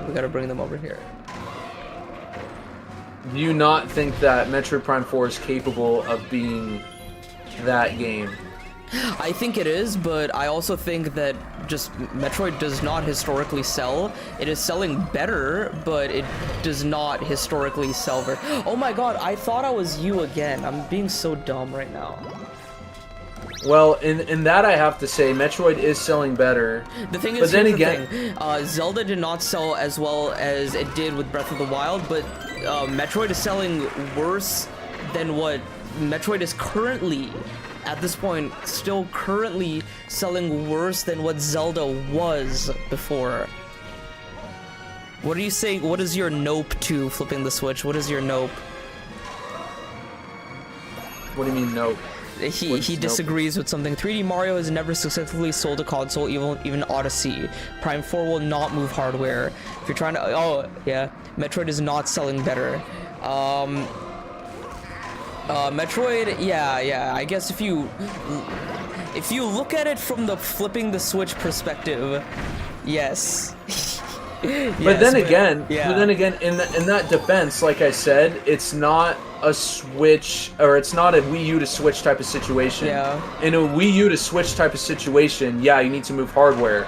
But this situation isn't about moving hardware. It's because keeping the Yeah, it's you want to keep the consumers. The current, you want to keep the current Switch base alive at least for like year 1 and year 2 of the Switch. Oh, my bad. No worries, but like you want to at least keep the sales alive for the OG Switch, and so it's not a Switch and Wii U type of situation. This is a Switch 2 and Switch 1 type of situation where they can both continue to sell well together. So it's not necessarily about selling a lot of Switch 2 hardware right off the bat. It's about selling both the OG Switch and the Switch 2 together. Yeah. So that's my defense on, you know, people saying, oh well, 3D Mario historically has not moved consoles, or Metroid Prime 4 will definitely not move consoles. Yeah, you're right. But also, it's a different type of situation. So yeah. Why am I seeing this on my screen now? Hold on. I need to... I'm seeing our... Okay, there. Well, if you want to not sell new hardware, put out Metroid Prime 4 and 3D Mario. But I think Nintendo wants to sell new... what do you think good launch titles would be then, flipping the Switch? Because you also said, if you're trying to sell a new system, you're a year late. 2D Mario and new Zelda drop this year. Yes, I agree. I honestly wanted Switch 2 to drop this year. I really wanted it to come this year. Unfortunately, yeah. Like, it would have been perfect. But, again, sorry to cut you off, but Mario Wonder is not a new... It is a seller. I don't think it's a hardware showcase game, though. I don't think it is. But, I don't know. So, what do you think would be... I think 3D Mario is a great launch title game. I think Mario Kart is another good launch title game if they're ready with it. Mario Kart 9, yes. Mario Kart 9, you read my mind, flipping the Switch, yes. I don't think, though, that they're going to release Mario Kart 9 after all this DLC. I feel like they're going to want Mario Kart 8 Deluxe with all of its DLC and continue to push that and sell that. Oh, no, I want a new Mario Kart, though. Honestly, I do, too. I'm but... so sick of... I mean, I love the DLC for 8. I love Mario Kart 8, but I'm so sick of it. Like, I've been playing this game for the past 10 years. I'm so sick of it. Yeah, I mean... Yeah, I mean, I want a new Mario Kart too, but just thinking about like Nintendo's like financial like situation, they could just cruise on Mario Kart 8 Deluxe and push Mario Kart 8 Deluxe with its DLC. So for me, it's like I wouldn't, you know, and I'm not saying Mario Kart Deluxe is a new game. I'm saying that like Mario Kart 8 Deluxe is even further with all of its DLC together. And so I feel like Nintendo would still want to at least give it like more than a year and a half before switching to a new Mario Kart. So that's my personal opinion on that. And to my defense again about like the Switch 2, like, you know, like people saying 3D Mario and 3D Mario and Prime 4 are like horrible ideas to help Switch 2 sell like a lot. I mean, maybe at the beginning Nintendo isn't too concerned about the Switch 2 sales blowing up. It's more like I said, they want the Switch 1 to continue to sell and the Switch 2 to start selling. Because it's a different transition from, again, Switch, it's not like Switch 1 and Wii U. Yeah. Yeah, so, let's see, what else was I gonna say? Oh! No!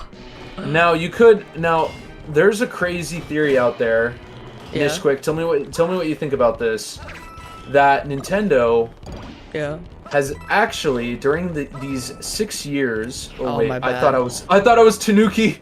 I thought I was Tanuki, so I was like I was trying to float, but so there's a secret out there, or like a theory, that Nintendo took a lot of time with Tears of the Kingdom.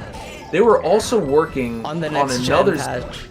On another Zelda game at the same time, and it's gonna What? sell with the Switch 2. Maybe not a launch title, but No.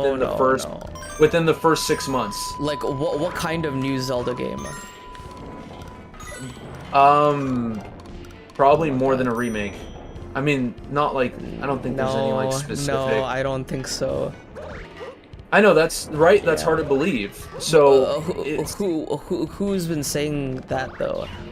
I read it online, Okay. and I thought it was not trying to say that like it's like a credible rumor or anything. I just thought it was a cool conversation point to kind of bring up to see like your opinion on it. A few of me and my friends have been considering the possibility of an Ocarina of Time remake, which I would be very down for, but I don't see that coming so soon. I don't think it's coming soon. And honestly, like, here's the thing: Ocarina of Time remake is not confirmed. There's not much evidence pointing towards it. The thing is, though, I would love it. I would love it. I would be so happy if it is announced. But I don't want to get my hopes up for it at all. Because in case it doesn't happen, I don't want to like get my hopes up and be like, where's the Ocarina of Time remake? Because like I don't know if it will or when it will happen, if it will happen. Yeah. But in terms in terms of remakes, I think that could be one that they look into doing. Well, would they want to? The question is, would they want to? The next one's gonna have the star. All right, cool. So I guess the question is then, is that okay? Did Nintendo do an oopsie? And should we have waited even longer for Tears of the Kingdom and have it released with the Switch 2? What's your opinion on that? No, but also they could have. I think they were like, I think they're just gonna have like a next gen version of Tears of the Kingdom. Maybe we pay like, you're back, Samuel. You missed all the Switch 2 stuff. You missed all the Switch 2 stuff. No, you didn't miss that much if you're gone 5 minutes, but I was talking about the Ocarina of Time remake, Sammy. I was basically saying that I want it to happen, but I'm not getting my hopes up about it because there's not much evidence pointing towards it being a thing. Oh my god, dude, this depth perception, I'm so scared to like... Oh, man. Oh my god. We're running out of lives here. Alright. Dude, every enemy or thing in this game that can hurt you has such a big hitbox. Oh my god. Alright, back away, back away. He should be coming towards us this time. Yeah, okay, cool. Okay. Rip. Can you beat it in a minute? But yeah, I don't think, like, I would love Ocarina of Time remake. I don't want to get my hopes up about it because I don't really see it happening anytime soon, or in that sense, like, there's no evidence for it to be happening at all. So if it does happen, yeah, you think it's inevitable they're out of HD ports to do. I can still see them doing things like, oh, 20 seconds, can you do it? Can you do it? Well, I'm about to get a clock for for 100. So now we're good. We're good. Cool. So Ocarina of Time remake, I think they could also remake Oracle games, they could remake Minish Cap, they could remake so many other games before Ocarina of Time. I think they will inevitably do it, but I don't know. I don't know. I also, like, just personally, I don't want to get my hopes up for it.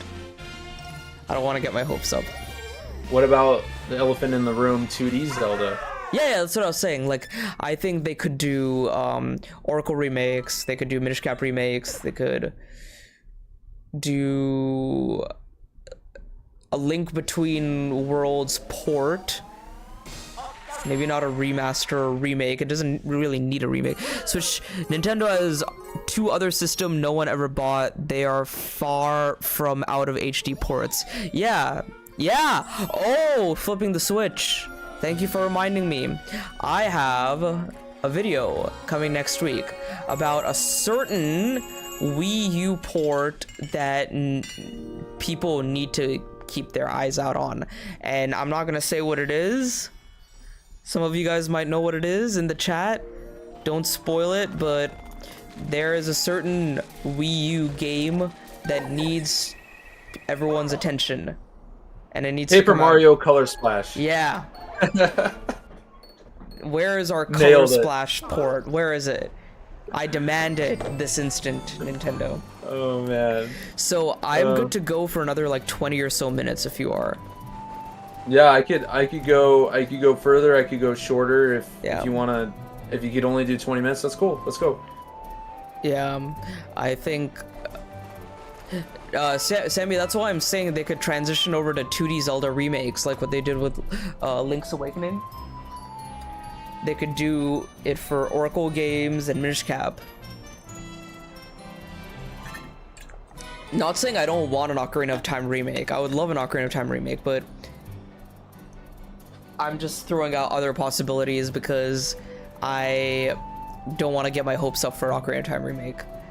Because, I mean, if it happens, I would love it. I would absolutely, really love it. Ocarina of Time, Twilight Princess, Link to the Past. Are you trying to guess the Wii U game? Because no, you got all those wrong. So I got So let's kind of roll the 2D anyway.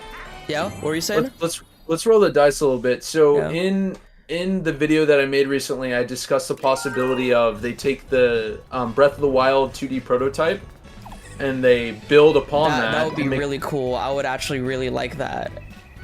So what if they have that in the pocket, like a full, like this is like the biggest 2D Zelda game ever, and that is gonna sell with the Switch 2. Yes. What do you think about that? I don't know if I want it as a.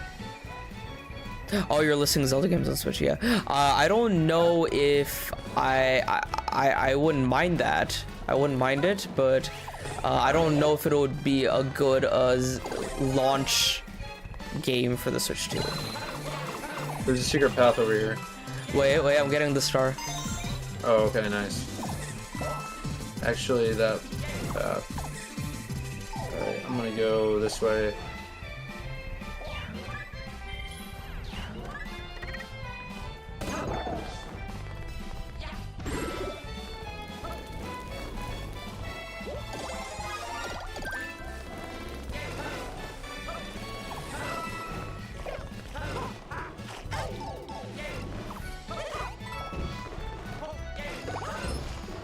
Yeah. Oh, no, I don't have. Oh, you can throw fireball in there, yeah. You can avoid the piranha plant.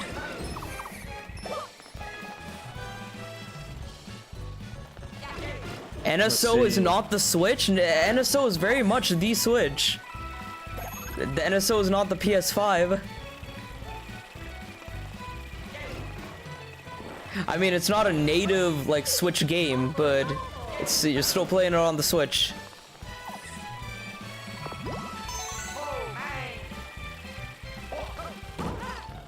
Oh my! What?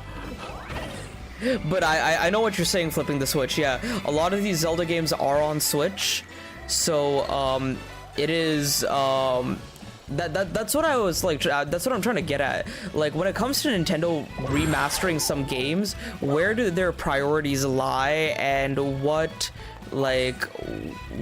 games do they want to do first, and what games do they want to like really focus on? Because we're seeing Super Mario RPG. Like, no one would have thought Super Mario RPG. And that's really awesome that they're remaking a game like that in this date. Ah! Oh no, I didn't die. Lucky. But yeah, so I'm trying to like some of these Zelda games are very obvious choices, though I am also looking into games that like really need that second life. Like Super Mario RPG was a very good choice to have, so I'm looking at games like that for remasters, remakes, all that. Because within, like, I'm just talking very arbitrarily and broadly here. In the world of JRPGs, there are always games, and there's always... Whoa, hold up. Keep on going, keep on going, keep on going, keep on going, keep on going. Go! Yes! Nice! Yeah. Oh, we need 3 more. 3 more to bring me back. I got you. But when it comes to JRPGs, there's always... Okay. There's always games that are, like, dead in some... Oh my god, wait, let me just get you back right now.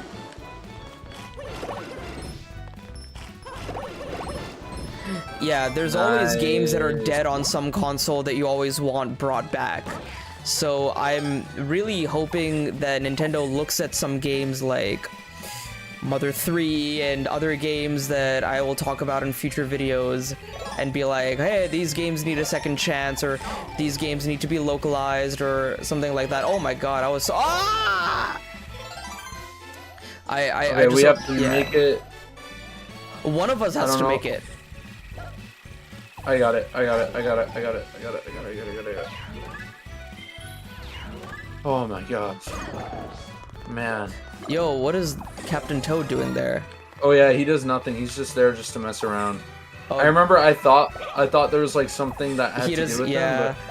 I was expecting him to give us like a star or something. Oh wait, I'm trying to get to the... No! I wanted to get to the very top one. Okay, wait, let me catch up on the chat.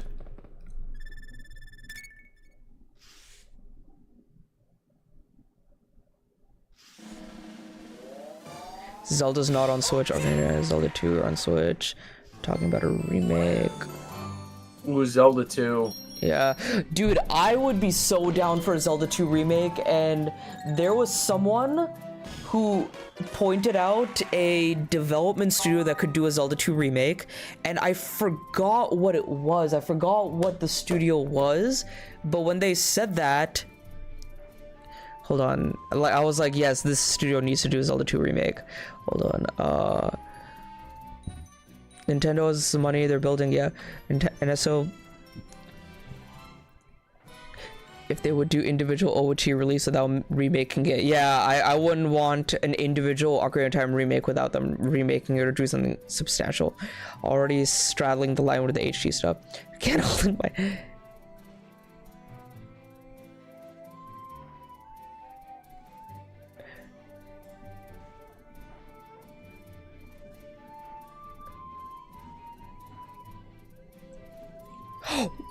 Brian Mack, hello! Hello! It's been such a long time since I've seen you or talked to you, but hello! Hello. How's it going? It's nice to see you again. Sorry, I'm just catching up on the chat right now. Nintendo's gonna reach the point of just digital, then I'm out. Yeah, basically, yes, digital games are unfortunately very annoying. Digital games suck, but that's where the industry is going. If like that is just inevitably how digital like video games are going. Yeah. Guys, me and Brian Mack in the chat went to college together, and we were both in student media, so the whole kind of inspiration and start of this YouTube channel came from that student media station that Brian Mack and I were on. So yeah, it's coming full circle. That's valid. Chancellor, all digital futures coming soon. Sure, you won't be a part of it. Flipping the switch. Yes, that'll be the end of video games for you, flipping the switch, unfortunately. But yeah. You ready for this ghost house? I'm in. Yeah. I'm in, man.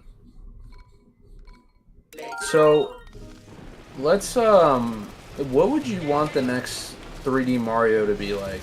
So I was on Andres Restart. Whoa, Antonio Diaz. Is this a UTD TV like collab? What is happening? What a coincidence. We got 3 UTD TV people in the chat. I mean, 3 meaning like I am here, but then 2 of you guys are in the chat. What a actual coincidence. But yes, thank you, Antonio. Yes, UTD TV. Basically, once I got out of college, I was like, hey, I want to still do like YouTube stuff, and then I started this. What's funny is, Antonio, my first ever YouTube video is that video that Nick and I did about Persona 5. So yeah, but about 3D Mario, I think that 3D Mario is going to do something very different, and someone on Andres Restart's channel was saying that if there is like a 3D Mario game which is kind of like Ratchet and Clank. Have you played the new Ratchet and Clank game where they like go through? I've never played any of them. Yeah, so there's in the new Ratchet and Clank game, you can like hop through dimensions, right? You can hop through like different dimensions with like basically instantly. They're like portals to like different dimensions. So someone was like, what would happen if like Mario did that, but you go to like different time periods? Like one dimension takes you to like the Wild West, whereas another dimension takes you to like an old Shakespearean era or something. And it's all like different eras in time, but you're like traveling through these dimensions. You're dimension hopping. Maybe not exactly like how it was in the Ratchet and Clank game, but very similar. Oh no, I missed the item. Yes. Oh, get it. Nice. All right, let's go. You're past it. Does it carry over? Oh, no. Oh, I got it. Oh my. Oh. No. I like just yeeted across the map. You jumped straight into the gap. I know, dude. Oh my gosh, it's slippery out here. The rain. Yes, I need to do a Ninja Turtles review. I need to do a Barbie review. I still have yet to see Barbie. Have you seen the Barbie movie, Skylink? I have not. I've seen neither Barbie or Oppenheimer. Oppenheimer was really good. It is like a intense movie. Like it's. I do not recommend watching it with like parents. Interesting. Interesting you say that, because my parents want to go see it tomorrow. But I don't know. I think they'll enjoy it. It depends on what type of movies have you watched with your. Have you ever watched like serious, like rated R, like crazy movies with your parents before? Okay, then maybe it might not be. It might not be that bad. It's just if I were to watch that, you'll understand when you see it. Oh, we have to beat them. Oh. Yeah, we have to get them into the gaps. Ah, crap. There was like a mega mushroom over here. Did we miss it? Oh, I need to watch Ninja Turtles as well. Like, Ninja Turtles looks really awesome. You saw Barbenheimer. Dude, Henry's here too. Dude, there's actually a lot of UTD TV people here. We got Henry, we got Brian Mac, we got Antonio. 3 people. And me as well. There.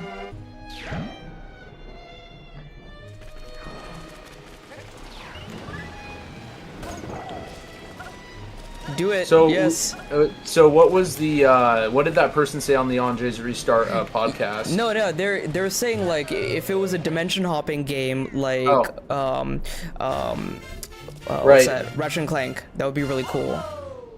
And I second that, but I also think that they wouldn't do something like that, because they're like, oh, this has already happened, let's do something entirely different. Can we? I think Nintendo would rather make up their own lore, you know, like how they usually do, and Nintendo would make up their own lore. Yeah. Would you want a Mario Galaxy 3 or Sunshine 2? No, neither of those. Neither, really. Neither. I think Galaxy 3 was great for what it was, but I don't think we need... Oh, 5 up, yes. I don't think we need another Galaxy game. 100? Yeah, we're starting to see We're the other getting side. behind on these green stars. Let me catch up on the chat real quick. Oppenheimer was great. Didn't see Barbie. I heard both were very good. Ninja Turtles was good. I liked Oppenheimer more. Can we appreciate the bullies as enemies in 3D Mario? Yes, the bullies are great. I love them.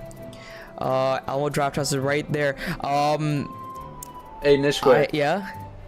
Dude, I just read this from a post from IGN, but Yeah? in the domestic box office, Yeah? Barbie just surpassed the Super Mario Brothers movie. Yep.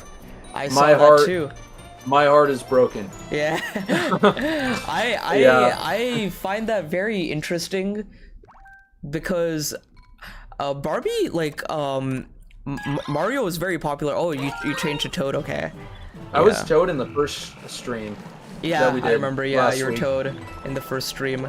But Mario was great, and Mario had legs because it's like, are you kidding me?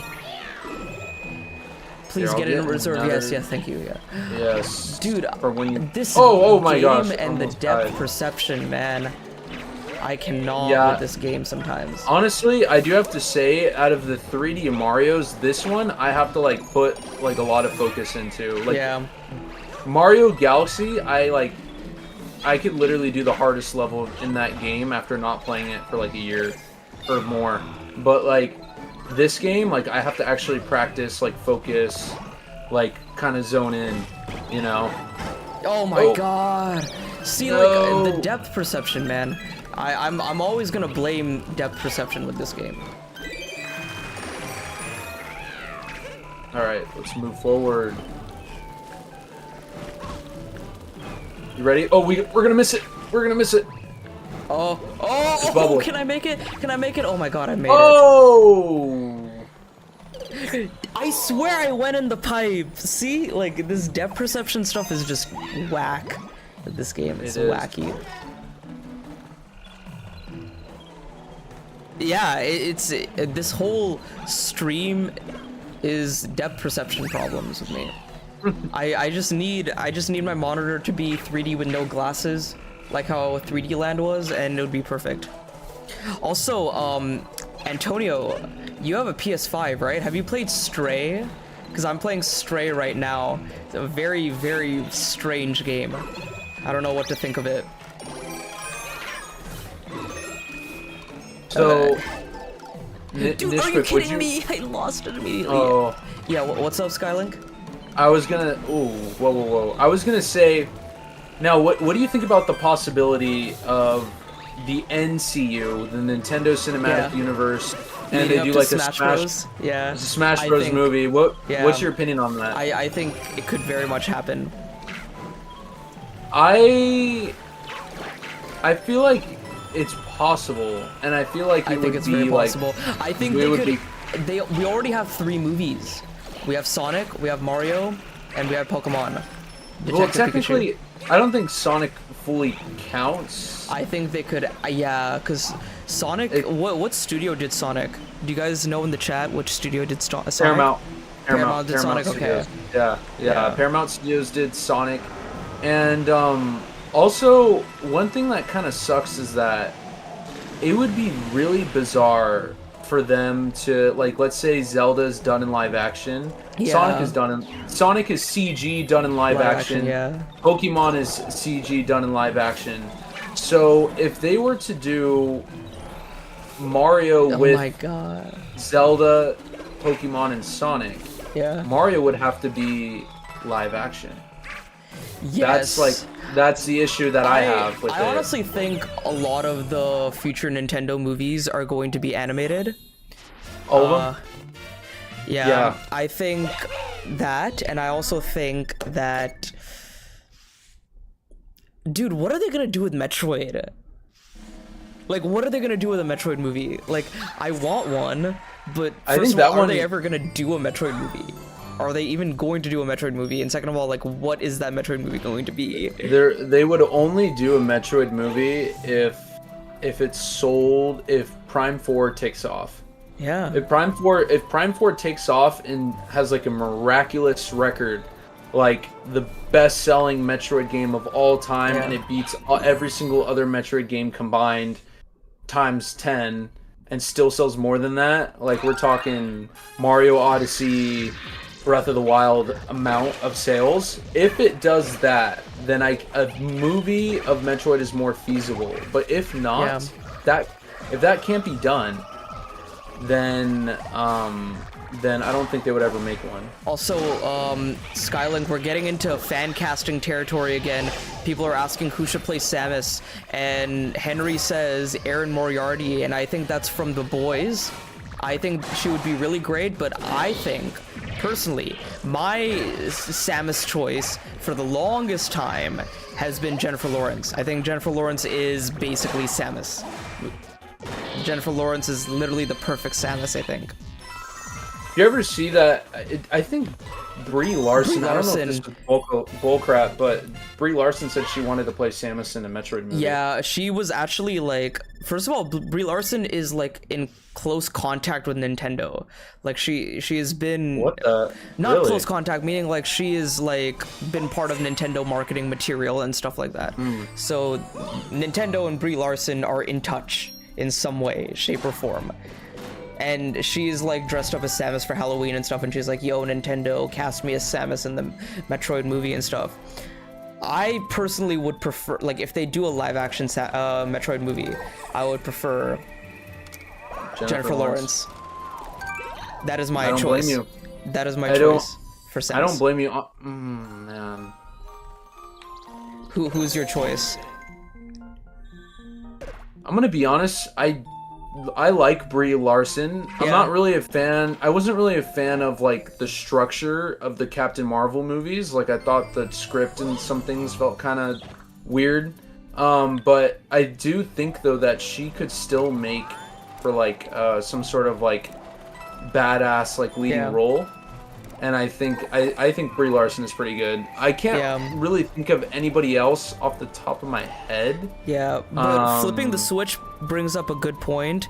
Metroid is about the suit and the Metroids, and if they go animated, they won't have to pick someone live action. And basically, I would like if they do a animated Metroid movie, I can see them keeping Samus in the suit the entirety of the movie until the very end, where she goes into Zero Suit and we can see who she is.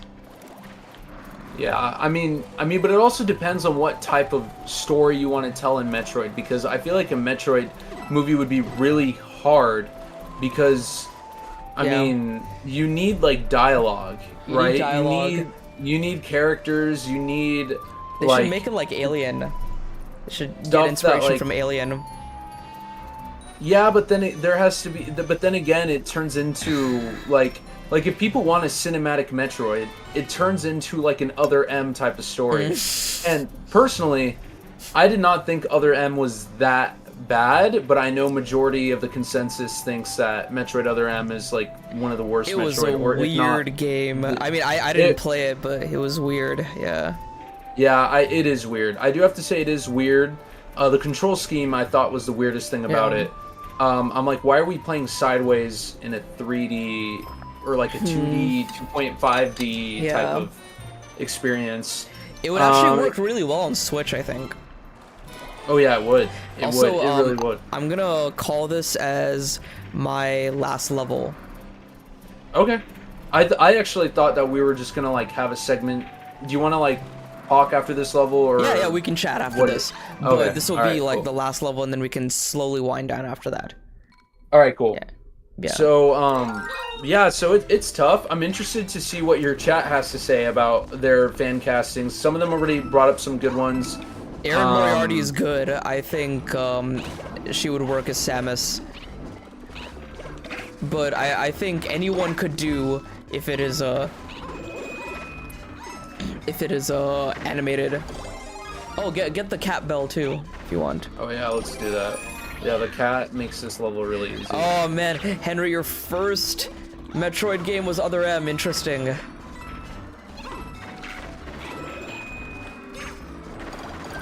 Other M was a strange game.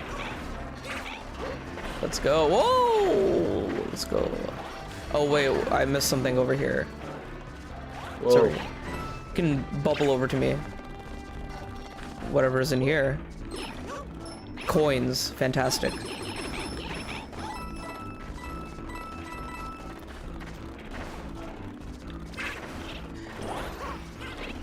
Yeah, Why was it called Other M? That's such a weird name as well. Other M. So the game. Man. What was the story about? I forgot what the story was about as well. I think the game takes place after. It's after Super. Metroid. Yeah, it's after Super and before Fusion. Yes. Yeah. It is. That's actually absolutely correct. Yeah. Yeah, because you see flashbacks to Mother Brain and Super, and the baby Metroid and stuff. Yeah. So, what am I doing here? Whatever this is. Yeah. Anyway, like I said, it's really difficult to do a Metroid movie unless you want it to turn into another. God. Like if you want it to turn into.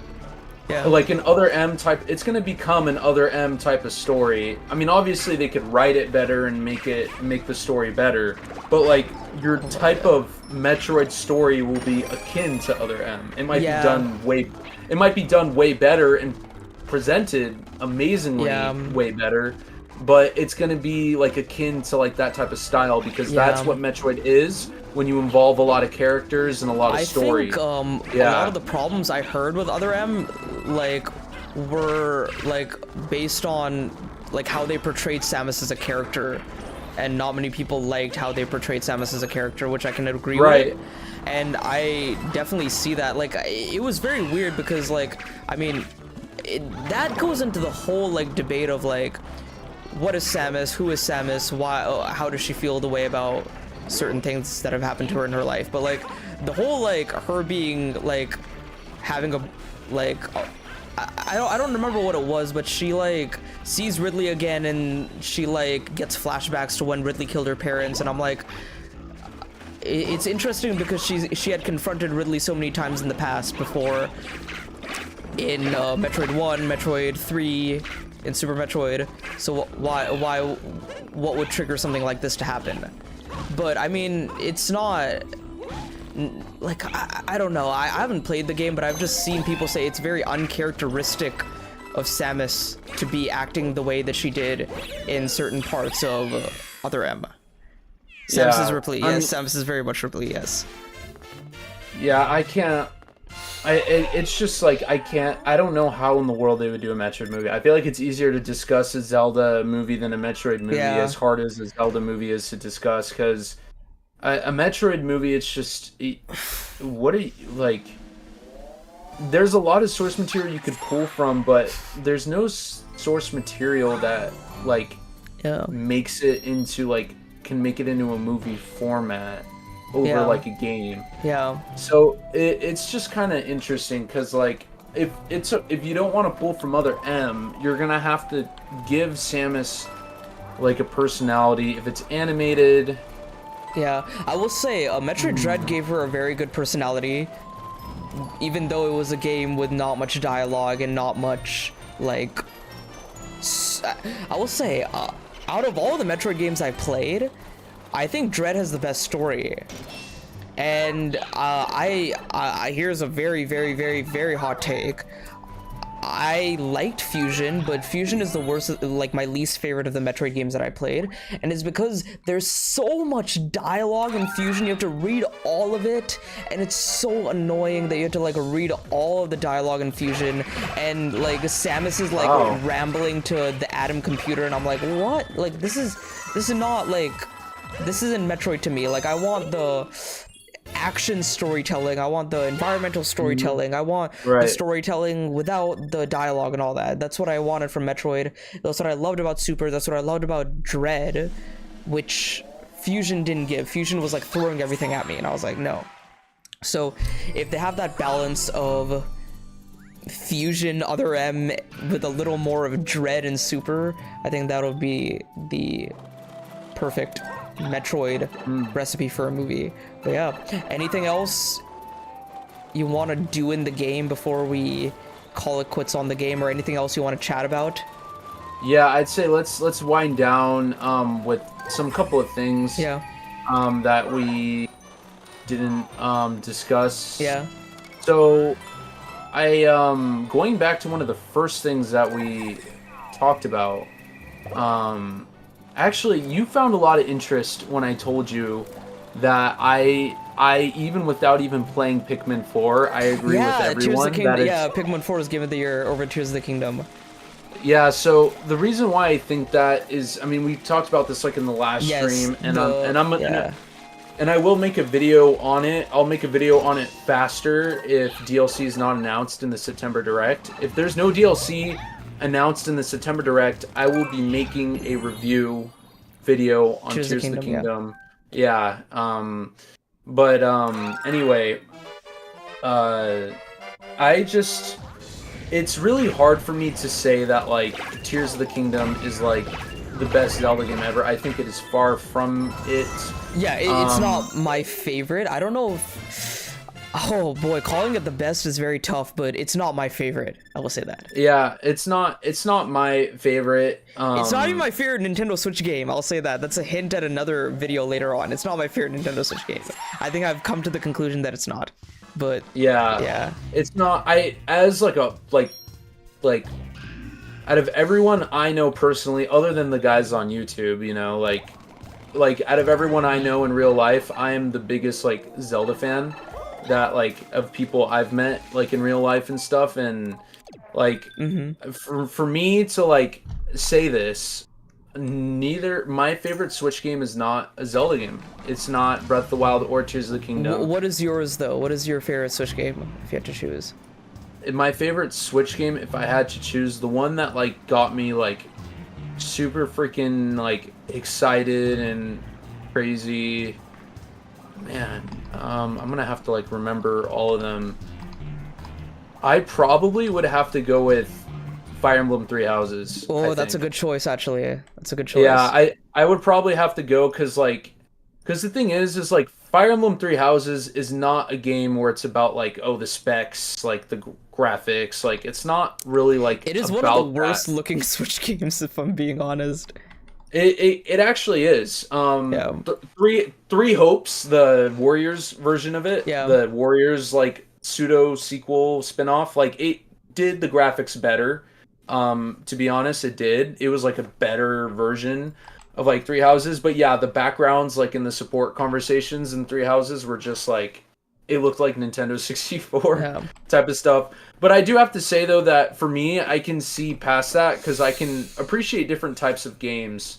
And even though I'm like a really like diehard fan of like action adventure games, like playing Three Houses, like the story, I guess the story kind of related to me. Like I could relate to the story almost like personally. Yeah. Which was kind of interesting. Who did you choose? Who was your house leader that you chose? First? Well, I did all the paths, but I'm still working. Who is your favorite of the three? Dude, I'm gonna have to go with Dimitri. Okay. I'm gonna have to go. Okay. Dude, no, Dimitri's a very cool character. Yeah. Super fun, crazy thing. Chris Hackney voices Rauru in Tears of the Kingdom, and if you guys look at my reaction video to Tears of the Kingdom's last trailer, got it, I literally said, "Dude, what the heck, Dimitri in Zelda?" Yeah, I remember. That's how I actually found your channel, is through your reaction. And really? You're the one who found who called out Dimitri. Yeah, I remember. Dude, I literally noticed it right away. I was just like, "That's him." Because you know what's crazy? Fun fact is, I actually met Chris Hackney at like an anime con in California earlier this year, like in January or February or something like that. And so I got to talk to him, but it's so crazy. Like, imagine if I just asked him about Zelda. I wish I could have seen his face. Is this way before we knew that Rauru was going to be in the game? Yes, yeah, this Oh, was right before. Yeah, wow, this was wow, in January, and the last trailer was wow. released like in March or April, I Wow. think. So he knew. He was like, He, "Hey, when his do people get to see me in Zelda Tears of the Kingdom?" Yeah, like his voice lines for Raru were already done when I talked to him, and me and my friend were talking to him, and we asked him to do like all the voice actors. Me and my friend were big Three Houses Yeah. fans. He's a big Fire Emblem fan in Yeah. general. I'm going backwards in the games. I told you that already. Yeah. But he I like we literally asked everyone to like in front of us do like an impression of the character that they play in the game, Yeah. and Who else hearing was Chris there? Hack. Um, Gosh, dude, I cannot remember her name off the top of my Who did she head, play? but she sang the main theme in Smash Ultimate, and she Oh, played Abby Annette Trot. in Abby Three Houses. Trot. Yeah, Yeah, Abby Trot. yeah, Yeah, she's cool. yeah, yeah, yeah, Yeah. yeah, Yeah. yeah. I got to we. She was actually we talked to her first. Sedith's voice actor, I Yeah. forgot his name. Abby Mark Trot was something, I Annette, think. I think. Yeah, Annette was Abby Trot, right? Yeah, yeah, Yeah, Annette. and then Sedith's voice actor. He Mm, was a really cool guy to talk yeah. to. A lot of the guys were a lot of people there were Yeah, really you cool should to talk look to. at the Anime Impulse interviews they did with the Three Houses voice actors. That's really cool. Some like some of the interviews they did with them. But I also yeah. have yet to see. Did you hear about the there's a somebody did, or I think like all the Three Houses cast did like a live video where the voice actors are actually playing the characters that they play in the games, Yeah. and it's like a live action take. Did you hear about that or no? I might have seen that. It was like they were in school. They were like Yeah. they were doing this yeah, they They were were in doing school, yeah. they were doing the characters that they play, and it was the actual voice actors was live action. I have yet to see that, and I am I think that was also an going. Anime Impulse video. It was Yeah, you okay. should check out all I am those. I am waiting to see that until I'm done with Three Hopes, because I Yeah. do not want the image of the characters to Mm. like, because my friend told me it was super cringe, and I'm like, I do not want to cringe these characters that I've loved so much Yeah. until I'm done with I both need games. to I need to go Go. back and Uh, continue Three Hopes because I started it and then mm. I didn't play it much because Engage came out and I started Engage. So I need to go back and continue Three Hopes because Who is your favorite house so leader in Three Houses? yeah, so the only one I completed was Black Eagles, but I didn't vibe. I liked it. I liked it a lot. I liked the game. I like the characters. I love a lot of the Black Eagles characters. Like Petra is one of my favorite characters in the game, but when I started my Golden Deer New Game Plus, I was like, why did I not choose Claude in the beginning? Because I relate to like almost all of the Golden Deer characters. I love every single one of them. Whereas like there are a few that I like in Black Eagles, but Golden Deer I like all of them. Every single one of them. I love them. So that is like the house that I gravitate to the most. So I actually chose Blue Lions in Three Hopes when I started it off because I was like, I did Black Eagles, I'll do New Game Plus of Golden Deer. I might play Blue Lions again, but I'll at least start off with Blue Lions in or yeah, Blue Lions in Three Hopes. Yeah, I mean that's dude. Yeah. I agree with you. I think Did you? Claude's Path. Yeah. Claude's Path Claude's is really Path good. was Yeah.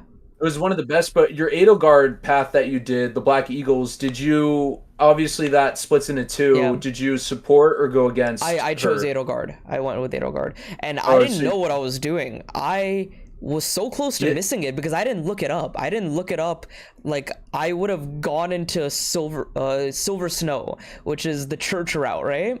But I yeah, was like I was so close to doing that, but I got that event with Edelgard where she goes to her like she meets her father and all that, and I was like, whoa, was I supposed to do this? And then later on, I was like, whoa, I was supposed to do that. Oh, wow. But near the end of um, Edelgard's route, I was like, I'm not vibing with this whole Edelgard stuff anymore. I Yeah, agree. yeah, I agree. I think you should do the blue if you're not a fan of Edelgard's, and I'm not a fan either. So I agree yeah, with you on like the yeah, viewpoint of like how Edelgard is a character and what Yeah. her pursuits are. But like if you want to go back and do Blue Yeah. Lions in the Blue Lions path in Three Houses is way better than the one in Three Okay. Hopes. Yeah, Okay, okay. yeah, so I will eventually do at least all three of the like main routes. And what I love is the New Game Plus makes it so easy so you can just breeze through the first half. yeah, yeah, you can. Yeah, so I mean, it's awesome, and I agree. I'm not a fan of, yeah, Edelgard's stuff. Yeah. I'd rather go with. I like you. What's interesting is that like I would say I like Claude's path the most. Okay, this is Yeah. what I like. I like Claude's ideals and his path. I like the most, but Dimitri as a character, I like him more than Claude. If that makes sense. Yes, Dimitri Yeah. has more of a character arc because Yeah. he's gone through a lot with a lot of the stuff that he went through in the past. Like what was it, Tragedy of Dusker and stuff. Yeah. Yeah. Yeah. Yeah, but real quick, what did you think of Engage? Did you play Engage?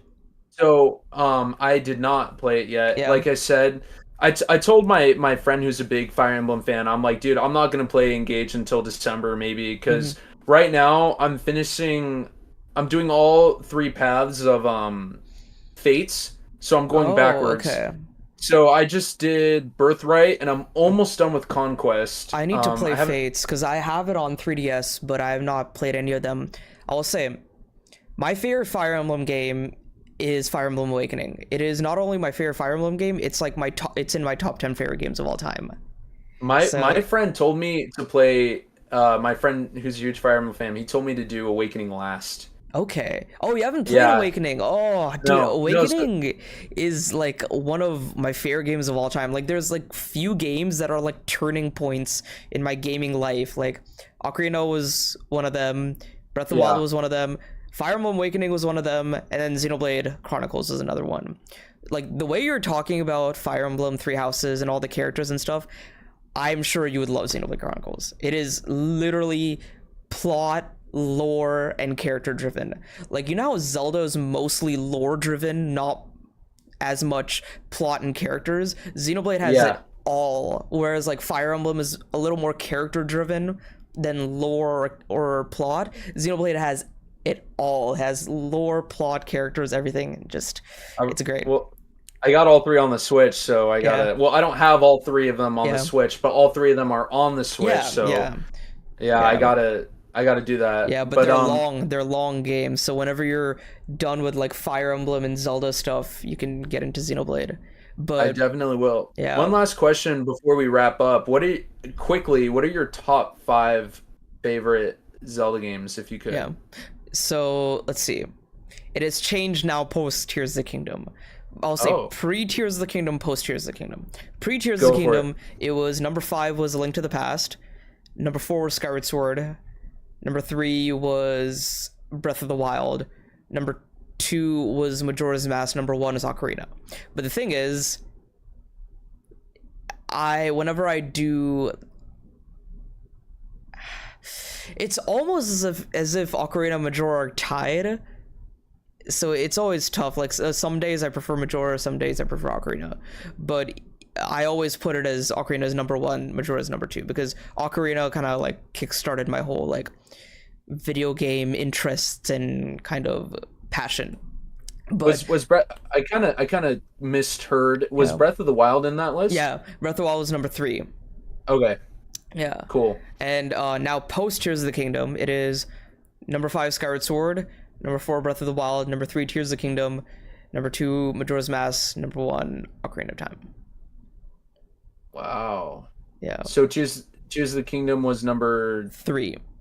3. Yeah. Okay. So for me, I would have to say number 1 is definitely like I'm gonna do reverse. I'm gonna do descending order. Okay. So number 1 is Twilight Princess. definitely Twilight. Yeah. Twilight Princess and Ocarina of Time are tied. Okay. They are okay. so because like I started like a new like playthrough of Ocarina of Time, and then I saw like some video footage of Ocarina of Time recently. I'm like, dude, this game is just too. This game is just like this game pushed the Nintendo 64 to like the limit, and Yeah. like they went all out with it, and it's just like when I think about the dedication Nintendo had for Ocarina of Time, Yeah. like I have to go with, and then Yeah. also to back up my opinion, even though my opinion doesn't need to be backed up, Ocarina of Time 99 on Metacritic. You know? Yeah. Yeah, so I mean, so I'd probably go with one Ocarina, or it's a tie between Ocarina of Time and Twilight Princess. Yeah. I'd probably have to say Twilight Princess wins by a small hair. So Ocarina of Time is number 2 for you. Yeah, Ocarina of Time is number 2. And then number 3 is probably Skyward Sword. Yeah. And then 4 would probably have to be number Majora's 4 would Mask. probably have to be, I would say Majora's Mask, but it's so short. Yeah, I mean, I kind of feel like Majora's Mask didn't resonate. I had such a weird experience with Majora's Yeah. Mask. We talked about it on the last stream. Yeah. Oh so yes, your experience with Majora's Mask was very different. Where from... I modded the game to take off the time limit, and then I had to restart it because you need to get the horse or Epona, and then it took me all the way back. It undid the first 2 dungeons, and then I didn't play it, and then I played the 3DS version to get the complete experience, which was apparently the worst version of Majora's Mask. I wouldn't say it's the worst version. I just didn't like a lot of what it did. But well, a lot of people didn't, from what I heard. Yeah, so I mean, yeah. So I mean, Ocarina. So where am I? Ocarina. So Skyward Sword's number 3. Number 4, I would have to probably go with A Link Between Worlds. Okay.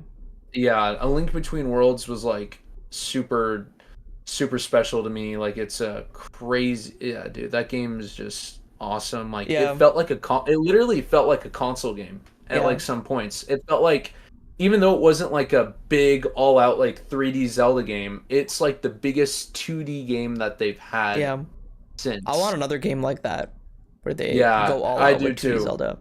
Because we're getting Mario Wonder, they should do another 2D Zelda like that. Absolutely. Yeah. And then the last 2, and then so we're at 4. So 5 probably would have to be Wind Waker. I want to say, Breath of the Wild, Tears of the Kingdom. No, yeah, I remember you said they're not in your top 5. Yeah, so I think I'm gonna have to, and I also was not the biggest fan of Wind Waker. It took me a long time to appreciate it. I am the biggest Wind Waker critic ever. Everyone hates me for it, but I criticize the heck out of Wind Waker, and no one does. No one does. Everyone gives so much praise to Wind Waker, no one looks at any of the flaws. And I'm like, that is crazy to me. Absolutely crazy to me. How no one comments on like how bare bones and minimalistic those dungeons are. How like there's just some things that really irked me with Wind Waker. I still love it. It is still a great game. Still a 9 out of 10 for me, but like it still has like one of the best stories, some of the best OST, but like compared to like Twilight Princess is leagues better than Wind Waker to me. Yeah.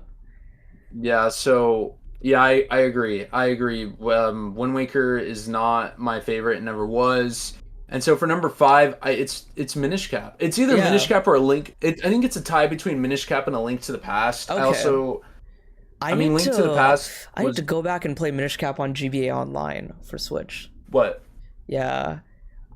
Because I have the expansion pass, so I need to play Minish Cap on there. Yeah, so Minish Cap is awesome, dude. Minish Cap is awesome. So yeah, that's my top 5 is a tie, technically a tie between Twilight Princess and Ocarina of Time, but I think I'm gonna give it to Twilight Princess by a literal hair. It's so close. Like 0.00001, Twilight Princess wins. Yeah, that's me with Ocarina and Majora basically, so I get that. Yeah, and then so it was Twilight Princess, Ocarina of Time, Skyward Sword, Link Between Worlds, and then kind of a tie like for 5th place between Minish Cap and A Link to the Past. Yeah. But Minish Cap is like, remember how like I was on your stream and you were talking about like you got to get back into the 2D Zelda mindset. Yeah, I feel like a yeah. really good game to do that is Minish Minish Cap. Cap, Okay. because it plays like very similarly to like the really old classic games, but Yeah. like it feels not that old. Yeah, So it's like because Oracle of Seasons was good and I was enjoying it, but like I was not in the 2D Zelda mindset, so I was making some really dumb mistakes. So I think I'd vibe more with Minish Cap. yeah, you definitely would. Yeah. It's a really good thing. But anyway, man, I think Yeah. we stayed over the Yeah. time that you wanted to Oh, no go. worries. So I will say I will end with one more thing. You said yeah, Fire Emblem Three Houses is your favorite Switch game. For me, I've come to terms that for me it's Xenoblade Chronicles 3. Favorite Switch game, even above Tears of the Kingdom, and I will make a video on it. wow, Yeah, yeah, wow, Xenoblade 3 yeah. over Zelda. I will make a video on Wow. it, but basically the cliff notes is that Xenoblade 3 has everything that I look for, like me personally, in a video game. It has great gameplay, great world design, great music, and a great story. And it has all of that in like in a really good package in one game. Whereas Tears of the Kingdom has a lot of that, but I was really hoping for better music and a better story, which I got it, but like it was not at the level that I wanted it to be. Yeah, Yeah. the Tears of the Kingdom story was not. Yeah. Yeah, it's no. But yeah. But yeah, cool. But that's awesome, man. Yeah. I can't wait to see your video on why Xenoblade 3 is better Yeah. than Tears of the Kingdom. Yeah. I actually really want to see that because it makes me want to try Xenoblade even more. Yeah. Like I'm slowly getting closer to it. Yeah, it's You know? it's a very fantastic series. Honestly, I tell people this: if I didn't start with Zelda first, Xenoblade might be my favorite video game series. But Zelda takes it because it's Zelda. It is the Legend of Zelda, and it got me to where I am today with games. But to everyone in the chat, thank you so much for watching, and be sure to check out Skylink Shock in the description below. His handle is there. You can just click the @ it will take you to his channel. He talks about Nintendo, Zelda, all stuff like that, and he's got some Switch 2 videos in the works as well. So any of you guys who are interested in Switch 2 discussion, check him out. And yeah, thanks man for joining again. It was a really fun stream. Absolutely. And who is that one shout out that you had? Attack the Backlog.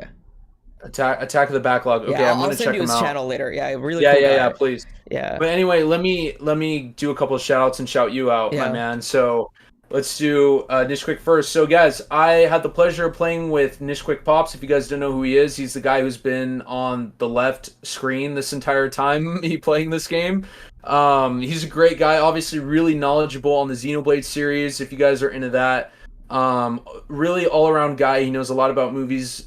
From this stream, I learned that Yeah. he knows more about movies than I do, which is really cool. Our But movie his chat channel was fun. Yeah. but his current channel, the channel that he's using to be with me on, is a gaming channel. It's really cool. He focuses a lot on Nintendo. Huge fan of JRPGs as well. Overall, loves talking Zelda as well. Mario a little bit here and there, and of course he has knowledge on Metroid. So pretty much all around Nintendo fan. Especially Zelda and Xenoblade, which are amazing series that I need to get into freaking Xenoblade already. But yeah, so Eventually. if you guys love, so if you guys love any of that, go check out his channel. I did want to also give a shout out to a friend of mine who is really loyal in the chat. Dare to be geeky. He subscribed to you, Nishquick. He does a lot of like I said, he recently reviewed Indiana Jones 5. Really cool guy. I'll send you his info later too. Oh, yeah. I'm looking him up right now actually. Dare to be geeky. Yeah, Dare to be geeky. Yeah. Yeah, so he's good friend of mine. Really cool guy, knows a lot.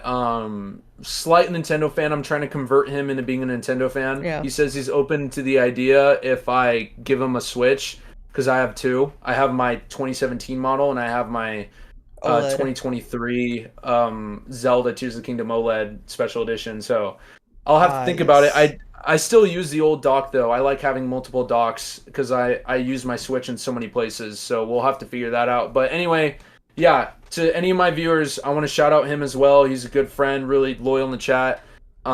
Great videos on movies and stuff like that, and he's looking to expand his horizon. I just even saw more his beyond channel, movies. and I already agree with him on the Flash movie. He says the Flash is worse than I thought. Yeah, the Flash movie was very bad. I did not like the Flash movie at all. It was a very bad movie. Yeah, So I I'm very haven't even excited seen to check that. out that video. But yeah, man, Yeah. thanks for joining. It was a lot of fun. Yeah, thanks for, I mean, we joined each other, so Yeah. also thanks for joining me. Oh yeah, sure thing. Yeah, Yeah, yeah. Be on the lookout, everyone in the chat, on both of our chats. Be on the lookout for more collab streams with us in the future. And yeah, this is Nishquick absolutely. and Skylink signing off. Have a great one, and yeah, have a good rest of Peace your out, all's guys. weekend. Later.